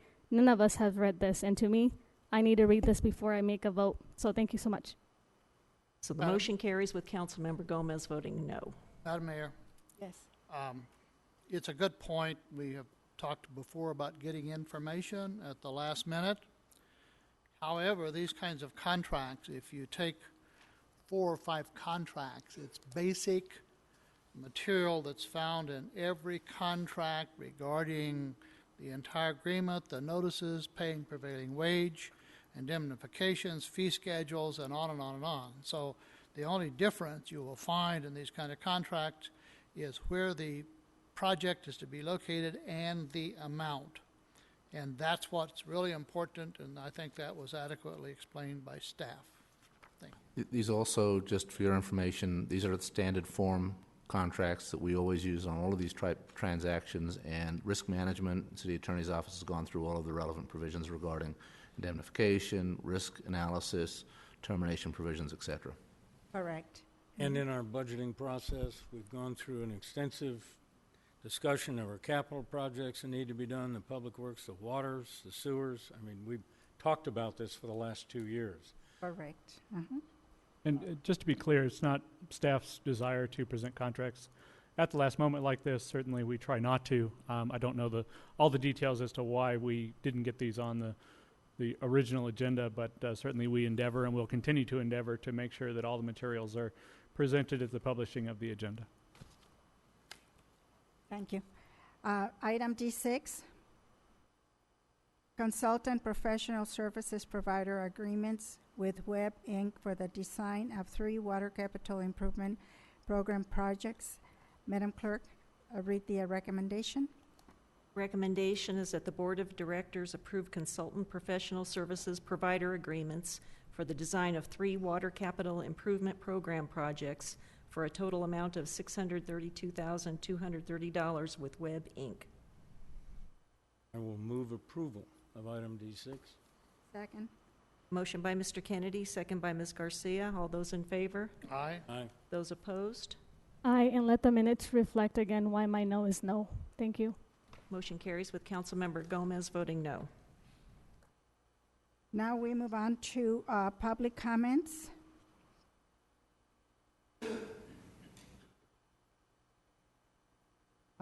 Madam Clerk, read the statement, and then I do have some cards.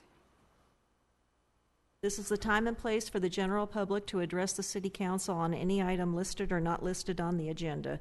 Per Government Code Section 54954.3, state law prohibits the Council from addressing any issue not previously included on the agenda. The Council may receive testimony and set the matter to a subsequent meeting. Comments are to be limited to 3 minutes per individual or less as deemed necessary by the mayor, depending upon the number of individuals desiring to speak. All communications are to be addressed directly to the council, not the members of the audience. This is a professional business meeting and courtesy and decorum are expected. Please refrain from any debate between audience and speaker, making loud noises, or engaging in any activity which might be disruptive to the decorum of the meeting. Any person or group who interferes with the conduct of a city council meeting by willfully interrupting and or disrupting the meeting is subject to removal. A peace officer may be requested to assist with the removal should any person or group fail to comply with an order of removal by the council. Any person or group who resists removal by a peace officer is subject to arrest and prosecution pursuant to California Government Code Section 54957.9, Penal Code Section 403. Thank you. I do have several cards here. I will start with the first one, Daniel Polly. And after Daniel, it will be Deanne DeLeon. Daniel Polly, 11418 Scotch Pine Way, Victorville, California. This is my service coin, Special Forces, Grenada, and this is unfair treatment with a violation that was taken care of, sadly. Now, no one showed up to the house to even check that even the work was done. And that was code enforcement. Once the violation was given to the landlord, this should have been taken care of. Somebody should have sought it, just like they do in code enforcement on a house being built.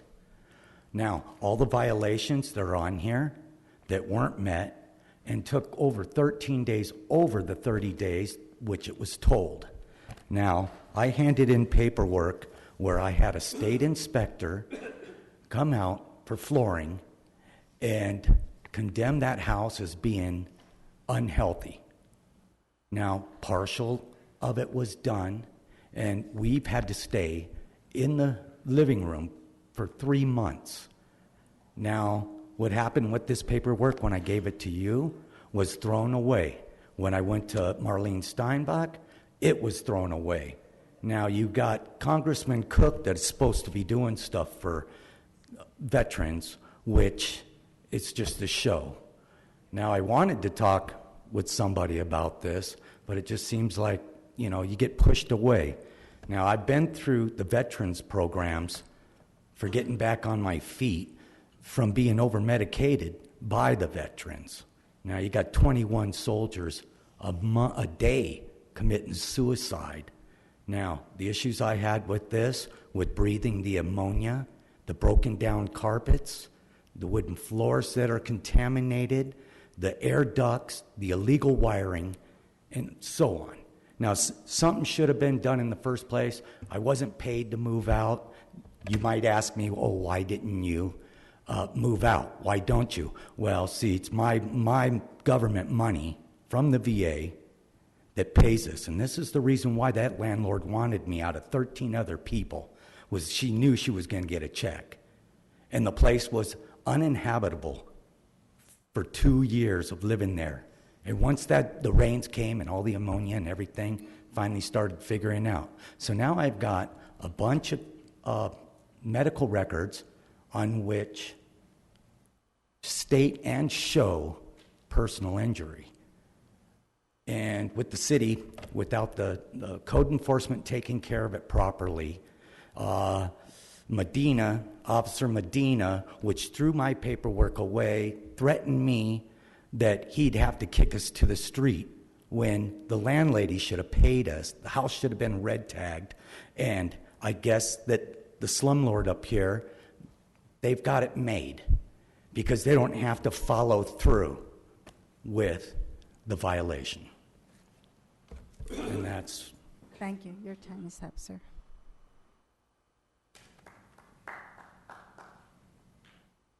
Deanne, and then after Deanne, it's Raul Rodriguez.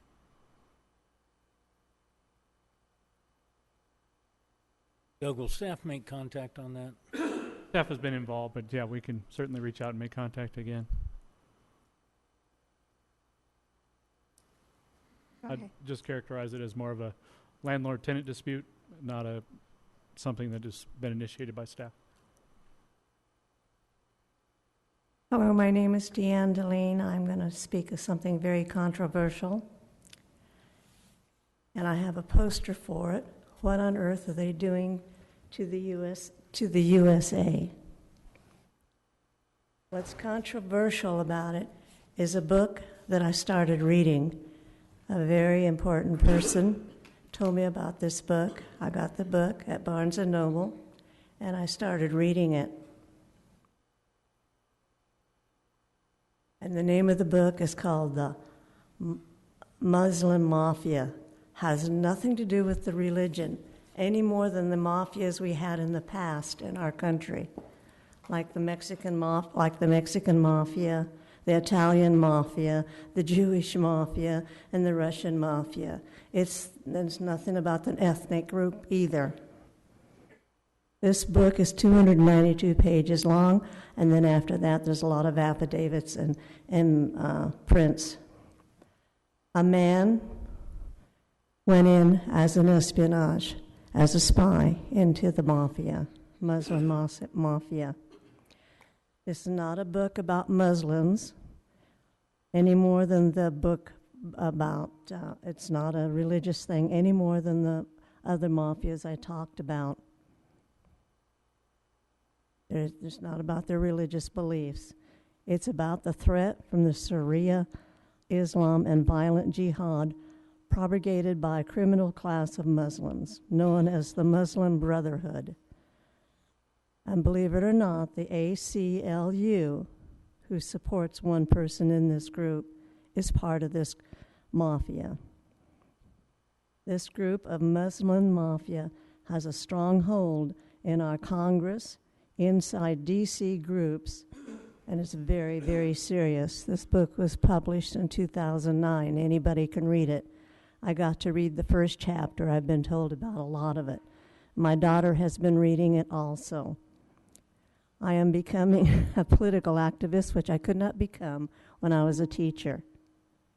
And now I can voice my opinion about what's going on.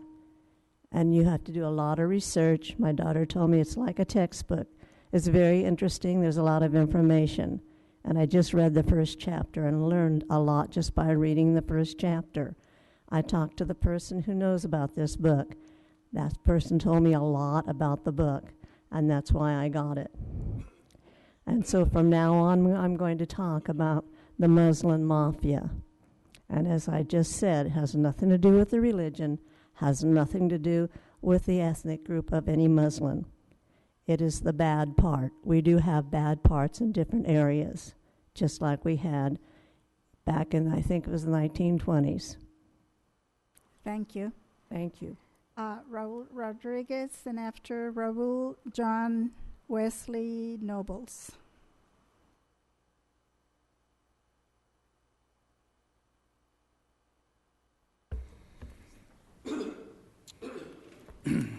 First of all, I'd like to start by showing my poster. It's no, no, no on SB 54.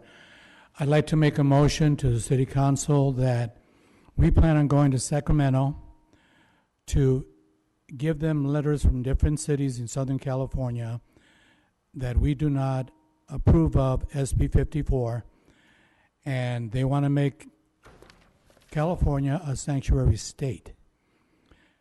I think it's a haven for criminals, and we need to put a stop to it. So I am making a motion that you City Council members present me with a letter that you are not supporting sanctuary cities. I remember meeting with the city attorney and the city council members several months ago, and he assured me that Victorville is not a sanctuary city.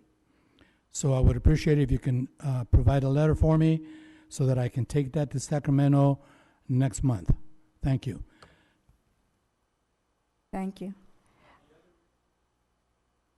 The other issue that I'd like to address is I wasn't able to speak to the city council members at the last meeting, although I waited 3 hours, and I couldn't speak because it was another item on the agenda. But the item that I'm speaking on is Councilmember Blanca Gomez. She was at the UCR Riverside, and her name is on this flyer, which was the Brown Power, is what they called it. That was just one of the names. It's Mexican and Latino State Summit. And the guest speaker was Kevin De Leon. As you know, Kevin De Leon himself admitted that he provided documentation for his family, which makes him a criminal, because this was falsely, this information was improperly given to his family members. Now, I'd like to make some points. Blanca Gomez, on her resume, she calls organizations as various organizations. Now, I would like to ask Blanca Gomez if some of those organizations that she didn't list was it La Raza and a member of LULAC, League of United Latin American Citizens. Blanca Gomez seems to promote and work with many radicals and anti-American organizations. Blanca may question to where is your heart? It's 3 minutes, sir. Okay, can I just finish real quick? I'm sorry. I just want to make one more comment, okay? Anyway, we have but one flag, and we have but one language. And this flag is what we all live for. This is our freedom. This is the flag for Mexico. We do not need this flag in this state or anywhere in the United States. So that's what I think of the Mexican flag. So Blanca, you need to get with the American people. Go back to Mexico. Okay, thank you. John Wesley, and then Agnes Gabony.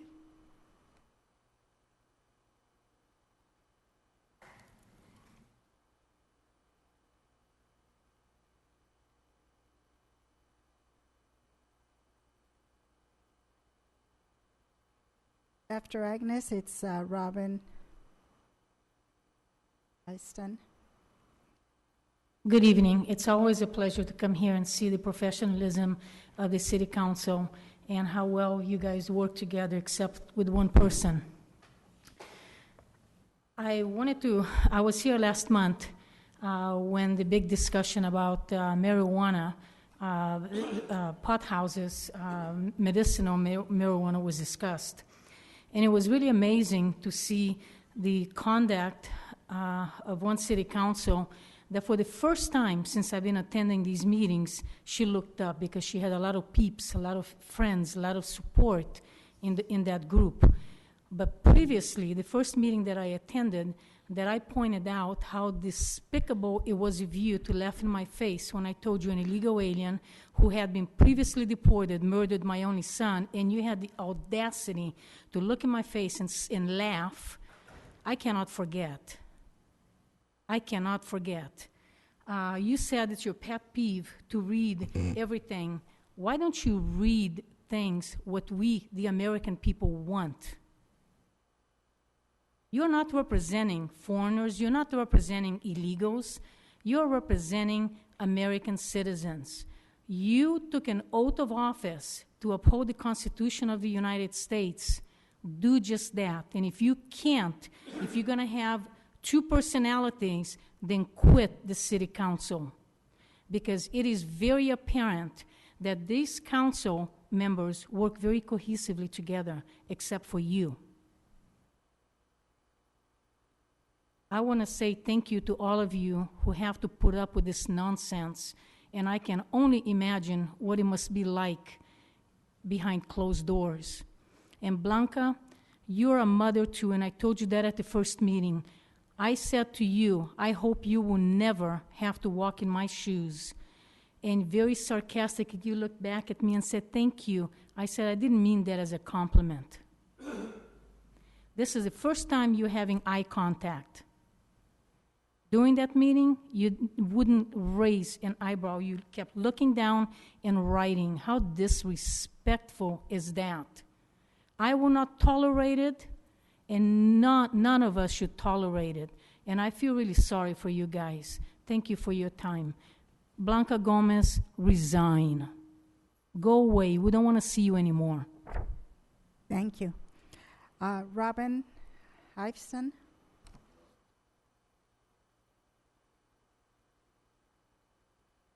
And after Robin, it's Jerry Joseph Laws. My name's Robin Vidston, and I'm part of the group Overpasses for America. We do the rallies on the Bear Valley overpass. And I'm here to talk about the meeting at the University of California, Riverside that was held in May. Our group went to fact find. It was a meeting to promote brown power within our government, targeting our president and promoting people that they signify are brown power people. And we were shocked when we discovered Victorville City was being represented at that meeting. Now, we have the video of the presentation by Councilmember Gomez, and I would like everyone to watch that. Go to WeThePeopleRising.com and you can see the video. The council member, she talked about Spanish translations in Victorville, and she talked about our community will continue to unite with national to meet the challenge and prepare for that political war that has been prepared. That is a quote from her presentation about the city of Victorville. And then she went on to say, this is at 1:18 in the video, she says, I will join with each of you, and those are her brown power partners at this summit, to wake that Mexican voting giant. She said she wants to wake the Mexican voting giant. Mexicans live in Mexico. To vote in our country, you need to be a United States citizen. Why was she talking about representing Victorville to wake that Mexican voting giant? This was very disturbing information to hear a sitting council member talk about. She went on, and again, I'm quoting her here. Please watch the video. WeThePeopleRising.com is where we have it posted. And we're calling it a Brown Power Summit because that is what The organizer called it, and you can hear the organizer make that statement in the video. The Victorville councilwoman went on to ask leaders at the Brown Power Summit to unite with her in Victorville to create this movement locally. Now, tonight we saw her going over local issues with a fine-tooth comb, but at this event, she was promoting and uniting with national forces, very racist, Brown Power forces, and also the event targeted our president. So, again, I would ask the public to watch these videos. Again, we have them posted at wethepeoplerising.com. We find it very disturbing that a Victorville council member is not only representing herself outside the city, but in another county. University of California, Riverside is in Riverside County. And again, our organization went to this event to fact find, to report and observe, and we were stunned when we saw that Victorville actually had representation there promoting this agenda. Thank you. Thank you. Jerry Joseph Laws. Joseph. You. Jerry. You, Jerry. And then after Jerry, Richard Matias. I'm going to have the air conditioner on. We're so combat, guys. You got to turn the speakers up so we can hear you a little better. Okay. Now, I want you to get this real clear. My name is Jerry Joseph Laws. That's L-A-W-S, just like when you get a ticket, but I don't want you to get no ticket, okay? Now, I ran for U.S. Senate in 2016. It didn't do bad. I had over 53,000 votes, only got as far as San Jose, but all 58 counties voted for me. Now, I'll be running again in 2018. You can go to my website, check out my history. Now, with all the Hispanics, since we're talking about this situation tonight, oh, by the way, let's give you a compliment first. Where's that Robertson guy? Might be part of my family down the tree. You're doing a good job on Luna, and Amethyst. You're doing a pretty good job on that. We give you credit for that. Now, I have served with a lot of Hispanics throughout my career in the Marine Corps several times. All those who are buried in California who fought in the Civil War to keep California in the Union, and some who fought in the Revolutionary War, and every other war we've been in. We are not going to be a sanctuary state, and we're not going to be a sanctuary city. If we are, then you're going to have lots of problem on your hands. Now, we love our brothers north and south, east and west, but we are Americans first. And all the Hispanics I talk to, they say they're American first too. Now, you can be proud of your heritage. In fact, do your work for your ancestors for your heritage. It would be very important. But this city shall not be a sanctuary city, and this shall be not a sanctuary state. And by the way, the reason I came here tonight was that I read in the paper that you were going to raise taxes, or at least you're talking about taxes on the I forgot what, fire department, our good old fire department. You know, I have a friend of mine, he retired from the fire department here. He says, Mr. Laws, he says, I know you've been on radio for over 30-some, 40-some years. I know you have 2 ears and one mouth. And I said, that's right, 2 ears and one mouth. You're right. You know why you have 2 ears and one mouth? And I said, no, why? And he's a retired fireman from here. He says, so you be quiet once in a while and let someone else talk. Now, I'll be on live talk tonight from 9 to 10 every Tuesday and Thursday nights. And I have John Hancock on one side of my family through the Phillipses. And I have some Hispanics in my family. And we'll leave you this last thought. They say, Grandpa, are you mucho loco? A little bit mucho loco? A little bit mucho loco porque? No. How come you talk so much? Well, like I say, I've been on radio 40-some years. And I did run for city council. It looks like she won against me, so that was okay. But my job is very simple. Defend the Constitution, Bill of Rights, God, family, country, in that order. Now, I guess that's about it. But we appreciate you. And I know it's a little long. But remember this, too. You're going to have to answer to a creator up there on the other side of the universe, in the heavens. We'll be back one of these days, and you'll have to stand before him and do what you have. But remember, last but not all, 3 minutes. Very quick like. This is the promised land, too, all the way from the top of Canada to the tip of South America. And by the way, we have more bigger pyramids in Central America than they've got in Egypt. God bless. Thank you. Semper Fi and Ding Hao. Thank Don't you. forget to vote for me in 2018, because I'll be running for governor if I don't win in 2018. Richard Matias.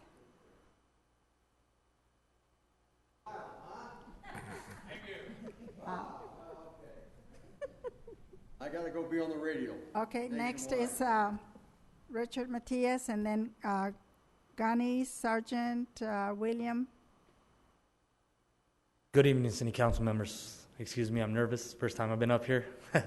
I own a property in downtown Victorville. Okay, in the last 3 years, I've been down there. I do a lot with the homeless. They don't bother me. It's not the problem. But the problem is now, lately, I've been seeing a lot more convicts getting dropped off. I mean, I am trying. The building that I have was the first Victor Press, and then it became the Earl Saloon. Okay, I love the building. I think it's a piece of history. But it's getting harder and harder to protect my property on downtown Victorville. It's becoming tent city. I don't know.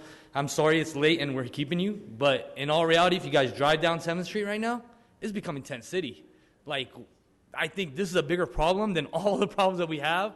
Our businesses and our core is 7th Street. And I want to know why the trash is being dropped off from other cities. You guys have a good night. Thank you. Madam Mayor, I know Yes. we're prevented from responding, but just for public consumption, actually the mayor wrote a letter to the county sheriff, county supervisor, and the county. Because of that exact issue, we came to learn that, in fact, releasees from local prisons were being dropped at the transportation center. So the mayor and I attended that meeting actually last Friday and had a very productive meeting. I haven't had a chance to summarize it for the council, but the Sheriff's Department is aware of that issue and has committed to changing the way that they transport prisoners upon their release so that they can be released to essentially to their city of origin, not all coming to Victorville. So this council has been concerned about that for some time, and we are beginning to make some progress on that exact issue. So. That is correct. So something is being done.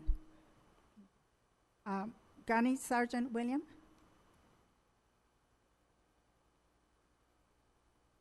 Maybe outside. Jim, no last name. Sir Jim.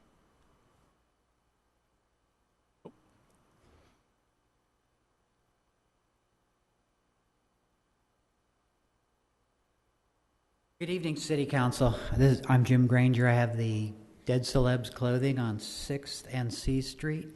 I want to thank you, first of all, for our new paved street and our new water lines. Unfortunately, I was out there on Friday, and I encountered more convicts being dropped off at the center. One was a 10-year bank robber who was just released into the community and asked if I was working alone, and then asked who were the girls inside the building. And at that point, I waved down a sheriff who was already looking for these two guys because they'd harassed the people at the Greyhound bus building. And the sheriff gave them directions to the library. They proceeded to exit the opposite way. So this is still an ongoing problem. I don't know why the prisons think they can drop prisoners there. I understand they come from the county and they come from other cities. Apple Valley and Hesperia are known to drop people in that same parking lot. So I'm glad that you recognize it and are making some progress on it. It's appreciated, and I think it's going to help the old town. Thank you. Thank you. Madam Mayor, Gunny Sergeant. Yeah, thank you.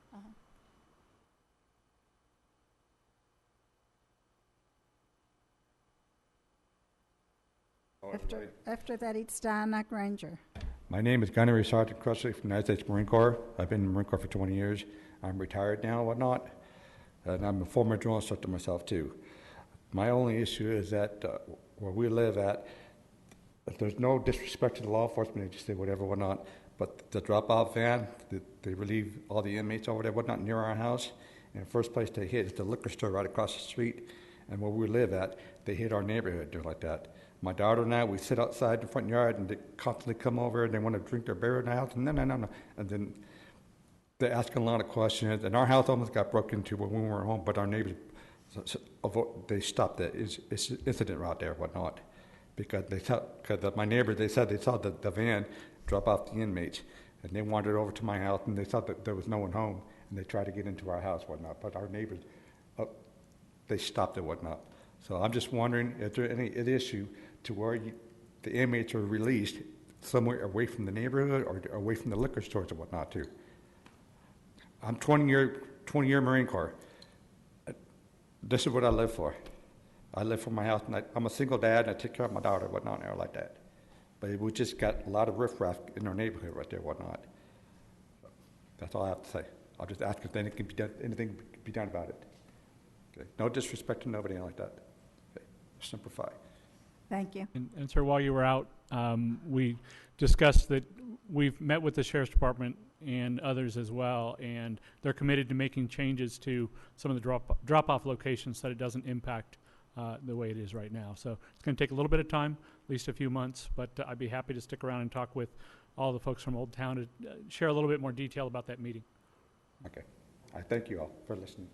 Thank you. All right, Bill. Thank you for that letter that you talked about, the meeting that you had. Appreciate that. What I'd like to know is if there's any kind of schedule right now that I could get of when those prisoners are dropped off. Am I entitled to a schedule? I don't want to take your time. If you have more, go ahead and share, but there isn't a schedule that exists. It depends on, I don't want to speak for the Sheriff's Department, but it sort of depends on when prisoners are released. They're grouped and then taken down as one transportation, but it's typically twice a day is my understanding. Yeah, so it's twice a day, and as my husband said earlier about the two that came in, you know, and the sheriff did come, and I really appreciate that, not that sheriff, but a man that works for him, that the people that he was talking about came in, and myself and my daughter were there. They ran into the bathroom to escape the sheriffs and asked if they could stay there in the bathroom. I mean, it's just really bad people.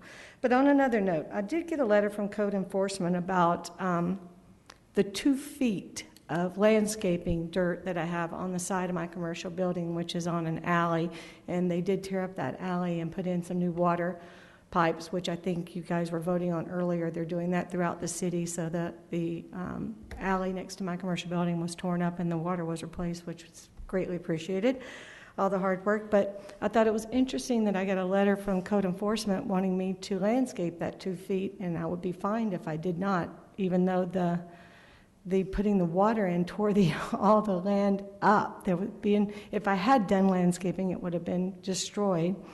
And my question is that does the city of Victorville get letters about all the empty lots that you have that need to be landscaped or cleaned? Or, you know, we do the cleanups a couple of times a year, and I know that Mr. Cox comes and helps on that.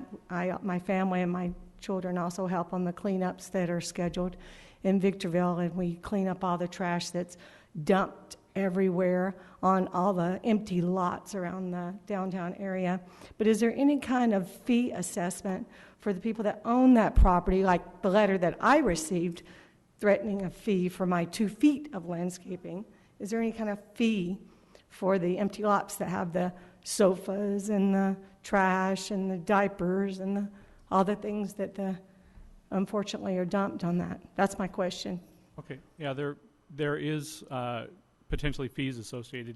As an undeveloped parcel, it's handled differently, but if the city ultimately cleans that, we can go after them for the reimbursement of those costs. We also, as far as any undeveloped property around the city, not just in Old Town, code enforcement will notify that owner, and they are subject to code enforcement fines, fees, and collections in order to keep their property clean. And how often is that? It's for the most part, it's on a case-by-case basis if we get a complaint. We are doing code enforcement sweeps throughout the city, but those are going to take, honestly, it's going to take several years because we're looking at probably 40,000. Appreciate that, too. I do see them out. I'm sorry, your time is up, but he will be speaking with you after. Yeah, I'll come back and talk. Al Cotillo. Al. And after Al, it's Loretta Sanchez. I got some really bad news today. I hope it's not true that you're going to sell the golf course. If you do, you know how many lives you're going to destroy. People living on the golf course, you're going to ruin everything they got. I hope it's not true, because if it is, you're going to have one hell of a fight in your hands, because I personally will round up everybody on that golf course and we'll come down here. I hope it's not true. You dug your own well. You ought to be able to pay for your water. And Not true, Al. Not true. Forget it. It's not true? Not true. Thank you very much. I wear it. I live right on a golf course, and I love looking out my window and seeing that beautiful golf course there. You guys got to get some celebrities up here to play golf. That's your problem. Then you'll start making money. Also, what I want to say is I'm trying to talk. I only got 3 minutes. The last time I was here, I spoke. I never used foul language, and I never get out of hand, except with you. You make me, in 3 minutes, you're on my butt. Tonight here, you've talked to 2 people over 3 minutes. That's against the Brown Act. Okay. I walked outside the door. There's a cop out there, wants my ID. He wants to know my address. He wants to know my phone number. I guess he doesn't know about the First Amendment. I have a right to say what I want here, and everything I say is the truth, as long as I don't use foul language, and I never have. And he knows he couldn't do it by saying, give me your ID, so he made it believe he was going to be my friend. He says, I'll come over to your house, see where you live, and I'll try to get more cops to patrol your area. He lied to me. I gave him all my information. He probably wanted to go check on me. Half the cops know who I am, because when the girl died out there with the airbag, the cops called me up and wanted me to go over and show them how an airbag works, because I've been a stuntman for 25 years. I've jumped from a lot higher than that into an airbag. And I told them, I explained to them how the airbag works and what the problems are. And, you know, I spent some time with there shooting the breeze with the guys, and they're a bunch of hell of a nice guys. And that's the second time I went down there for something. And we got the best police force up here, and I hope it remains that way. All the guys I met would never do a thing like what he did out there to me. He's invading my First Amendment rights if he wanted my ID and my phone number and where I lived. I got a right to say what I want under the Constitution, as long as I don't use foul language. He had no right to get my ID. He did it under unbelievable circumstances that all the cops I know would never do that on this police force. Captain Sam was a very good friend of mine. I hated to see him leave, and he may be a very good captain too. I don't know him. But I've always tried to do good for the cops, and I've always fought for them with you guys to get them what they need. And to get treated like that by a cop when I walk out the door is a bunch of crap. Thank you. Thank you. Loretta Sanchez.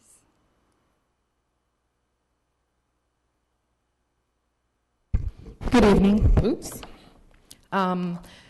First, it's been about 3 to 4 weeks ago, a friend of mine had shared with me, they had also saw about 20 white vans pull up in the old Walmart on Balsam and Bear Valley. 20 white vans, about a bunch of people getting out of the vans with backpacks, and they were all scattered and went on their way, who knows where. I don't know if that's part of inmates being released. My friend did say that he saw on one of the vans said U.S. Customs. Would that be part of the inmates? So something to brainstorm. And also, I also help the homeless. I go out and I feed and I give out clothes downtown Hesperia area. And I know that the fairgrounds has been closed, and a lot of them are not able to shower. So a lot of the homeless are getting pushed out from downtown all the way up towards past the freeway. A lot of them are behind department stores, and it's really sad that we're just tossing aside these American citizens who are people. They are somebody. And what are we going to do for our homeless up here in the high desert? It's just really sad. A lot of them get sick, and right now the heat is really bad. So a group and I, we get out there and we give water, we give food, we give clothes. We try to share as much resources as we can with them. And I know that it's been brought up before by a previous citizen here in Victorville that has asked or has presented a plan for our homeless. So the big question is, what are we going to do for our American citizens? We're pushing them out. Are they pushing the illegals who are hanging out at the parks, Home Depot, or do they get to hang out and our citizens get tossed aside? Also, I just think it's a disgrace for any city to even consider SB 54. Why should illegal immigrants have any special treatment here in our country? So again, I say no to SB 4, and I hope that you will all also be convicted if there should ever be a yes. So again, I'm grateful to be here today, and I hope that together as American citizens we can unite and be strong and make our country great again. And thank you. Good evening. Thank you. Those are all the cards that I have. Therefore, I will ask our city manager for report. Thank you, Madam Mayor. Just a few things. I want to apologize. We don't normally engage in public comment. We're really not supposed to. I was just really encouraged by the meeting that we had. I think we made great progress, and I got a little overzealous. I should have saved that for this time rather than engaging, so I apologize for that. A couple of other items, some good news. I want to thank the public, those of you that voted online to try to help us fund a playground at Schmidt Park. And we were successful in being, I think, in sort of second place. We didn't win the overall grand prize of $25,000 playground. We actually got a $15,000 grant instead. So much like a silver medalist, we're very proud about that fact still. And it'll be our third award, actually, from Kaboom. Normally they only do one award per city, so we're doing something right there. So thanks to everybody who voted on that. There's a cute little video. Actually featured some city employees' kids, but we didn't really disclose that, kind of asking for additional playground equipment. It's a very cute video. Coming up in 2 weeks is actually National Night Out, August 1st. I invite you to come out and support the police department, Victorville Police Department, run by the Sheriff's Department, and there'll be a bunch of other vendors there. It's not quite as big as the Fall Festival yet. We hope it gets there, but it'll be a little bit challenging for our city council and some of the staff up here because it's the same night as a council meeting. We do have some business that we have to get to, but the staff will do our best to only put items on that agenda that absolutely must come to the council on that night because we know that you'll want to go and go to National Night Out as well. So beyond that, August 5th is the Shred Fest at the Murph. Free document shredding, free compost and mulch giveaway, free disposal of mattresses, appliances, clothing, TVs, computers, e-waste, and cardboard from 8 until noon, or, I'm told, until the truck is full. So I don't know exactly what that means, other than get there early. Thank you.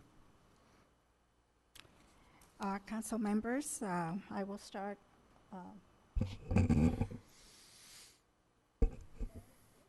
Yeah, Eric Lapp.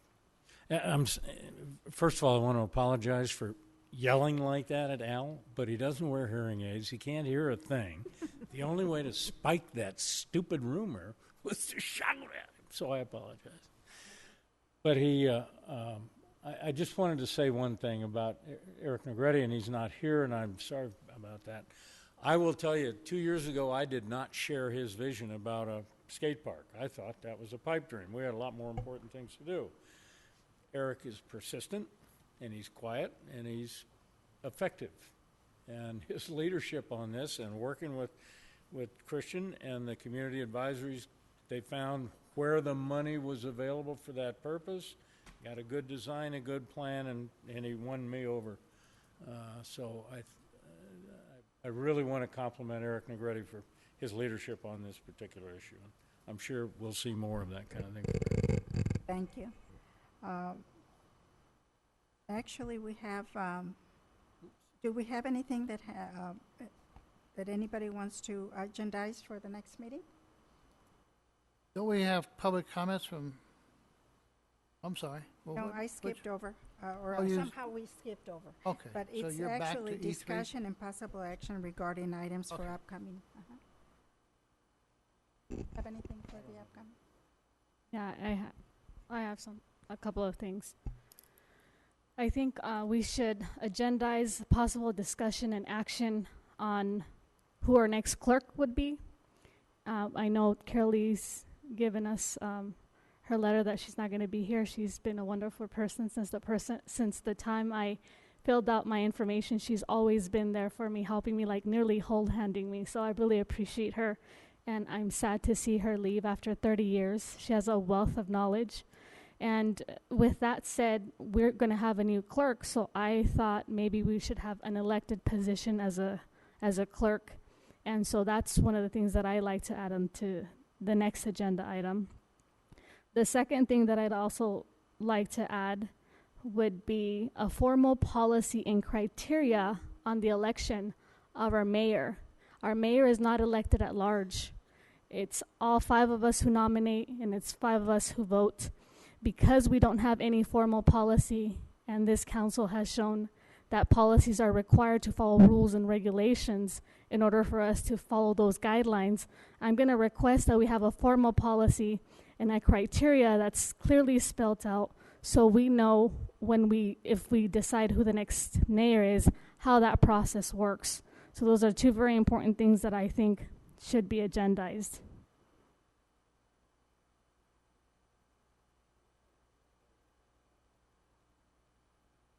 Well, the council members can put something on the agenda.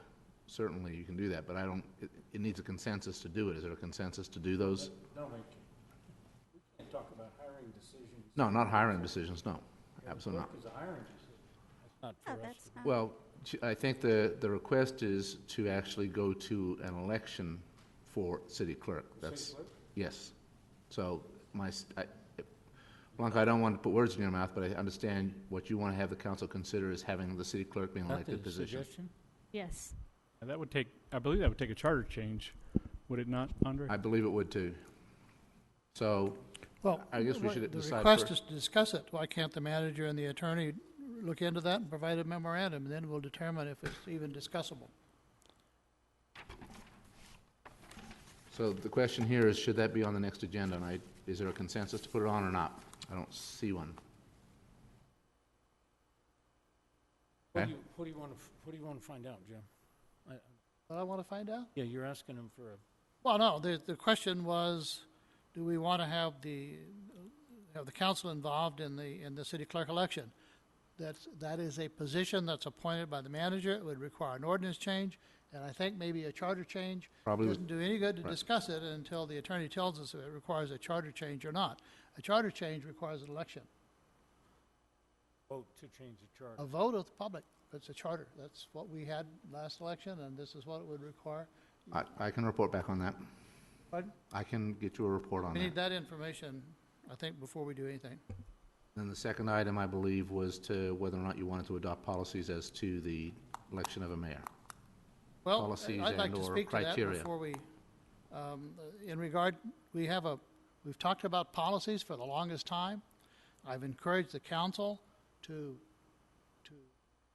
respond to the attorney, to the manager, to someone, to mark up the policy, to mark up the manual, and therefore, that is going to determine, that manual determines currently that the mayor is elected by the city council on a 2-year term. If the question is, do we want to have an election for the election at large? Same question goes to the attorney. Is this a charter change? If it's a matter of how this council would appoint the mayor, then that question has been waiting for the council people to respond so the city council can discuss the policy for the council. I urge the council members to respond to that request from everybody has a copy of the proposal. They know what it says. I mean the draft policies. Yes, yes, yes.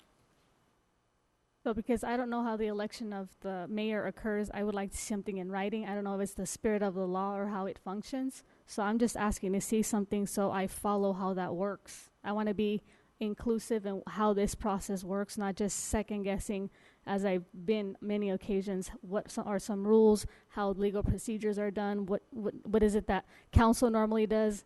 Many times I'm out not knowing how it works, and when I make a mistake, I get reprimanded publicly. So I'm trying to hold back and understand how council does things. So when I read stuff, I can go to the city manager and say, is this how we're doing stuff? And now I would know. That was my intent for bringing that part, the second part, in.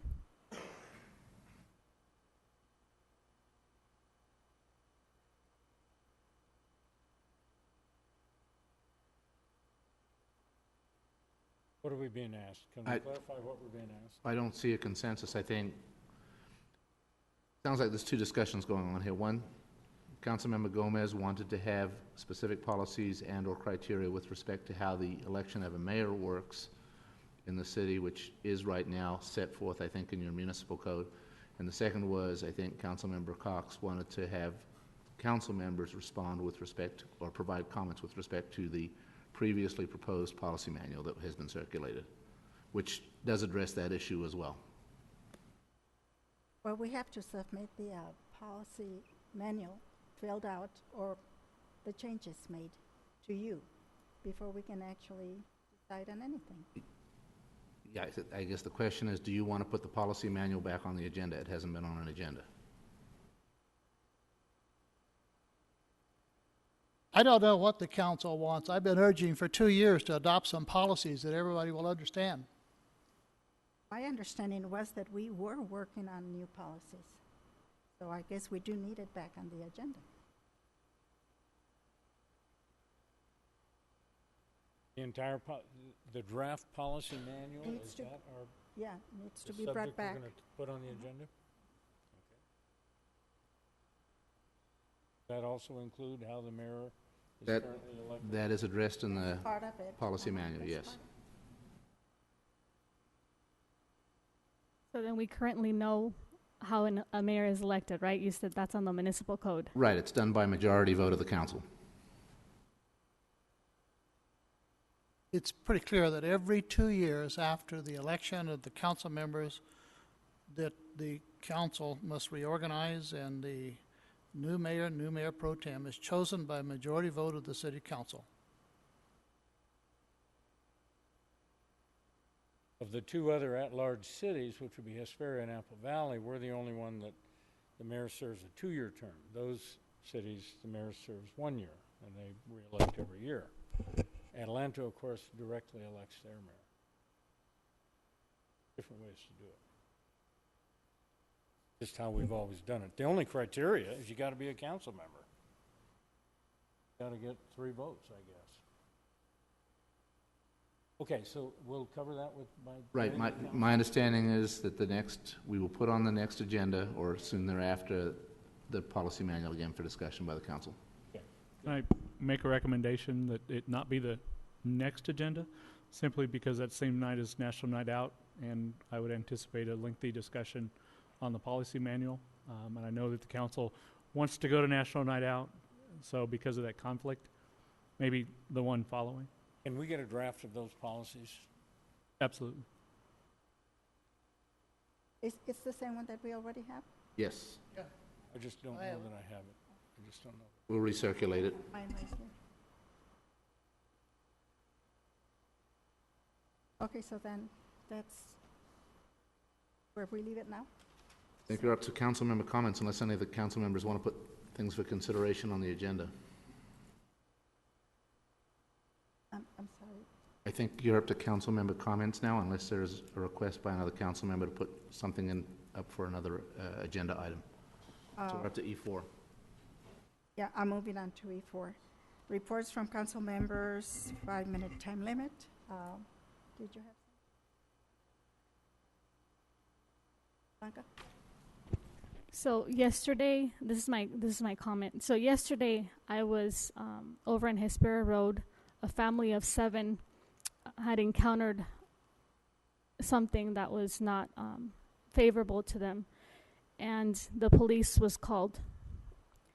Their concern was that the officer was laughing, and so I tried to say maybe the officer was nervous, you don't understand, something could have been happening. But they said, no, we videotaped the officer. The officer was very rude, and he continued to laugh, despite the fact we said, please do not laugh at what our concerns are. We're trying to let you know what's going on. So I told the family that I would bring that to council.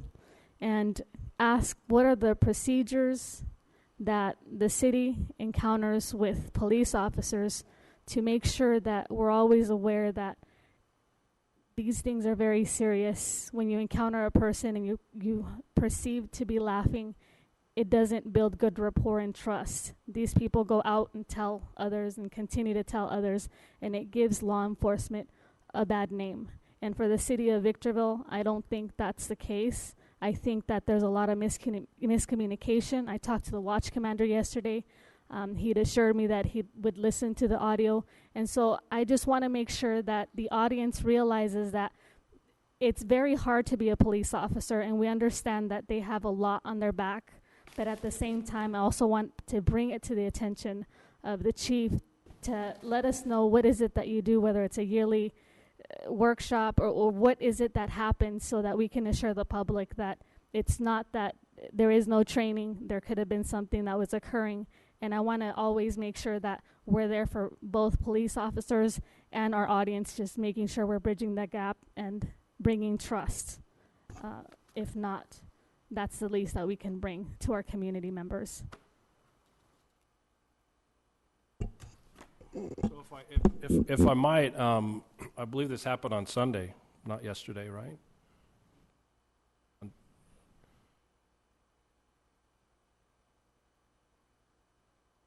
Okay. You're right. I was Yesterday with evening. 6 to 9. I was with you guys. So yes, you're right. So I spent the better part of yesterday. I talked to the deputy. I listened to his belt recorder. I listened to phone calls made. I went to the Atrium Plaza. Nobody was there. I went back today and I spoke with Maria Esther, one of the reporting parties there. And I don't want to debate whether the laughing was intended to be a lack of concern or not. I think there's a misunderstanding of what happened out there. As it is in a lot of these report calls, I think the reporting parties were upset, number one, because it took the deputy an hour to get there. He was there in 15 minutes and got broke for a fire at Casabella Apartments. So when he gets back, there's the frustration that it took him a while to get there. And when he gets the initial information on the call, he goes about what happened. He goes back to his car to contact the manager of the business to find out how much money the broken window was going to cost and whether the owner of the business wants to be a victim. It's perceived by the reporting parties that he's not interested in the call because he's sitting in his car. Well, he's actually doing his job, calling people to find out if this is a felony or a misdemeanor. So there's a lot of things that the deputy is doing to make sure that this person is going to jail. And maybe he chuckled because he felt these folks believed he wasn't doing his job when he had this person arrested in his back seat and had every intention in taking this person to the jail. So maybe a little bit of misunderstanding on that, and then to the training that we give these people, our deputies. There's a lot of training that goes into talking to the public, tactical communication. There's Learning Domain 3, which police officer standings and training puts forth that these guys go through at the academy when they're talking to people. And I tell you, when in our briefings, this is a conversation we have all the time. And I tell these guys, a lot of times it's not what you say, it's how you say it. So getting that point across means a lot, and I'm not going to disagree that something did happen out there. He dug himself a hole maybe in what he did accidentally. Took him a while to dig back out, but I listened to the tapes. He did a good job. Was pretty professional on there. I listened to the phone calls, and the fact that these come up impress upon me that we need to continue our talks and our briefings and make sure that when we have our trimester training that we include those perishable skills. And I believe that's what police officer standards and training call those, are perishable skills, that we continue to talk about the importance of communication. Anyone else? Done. This meeting is adjourned.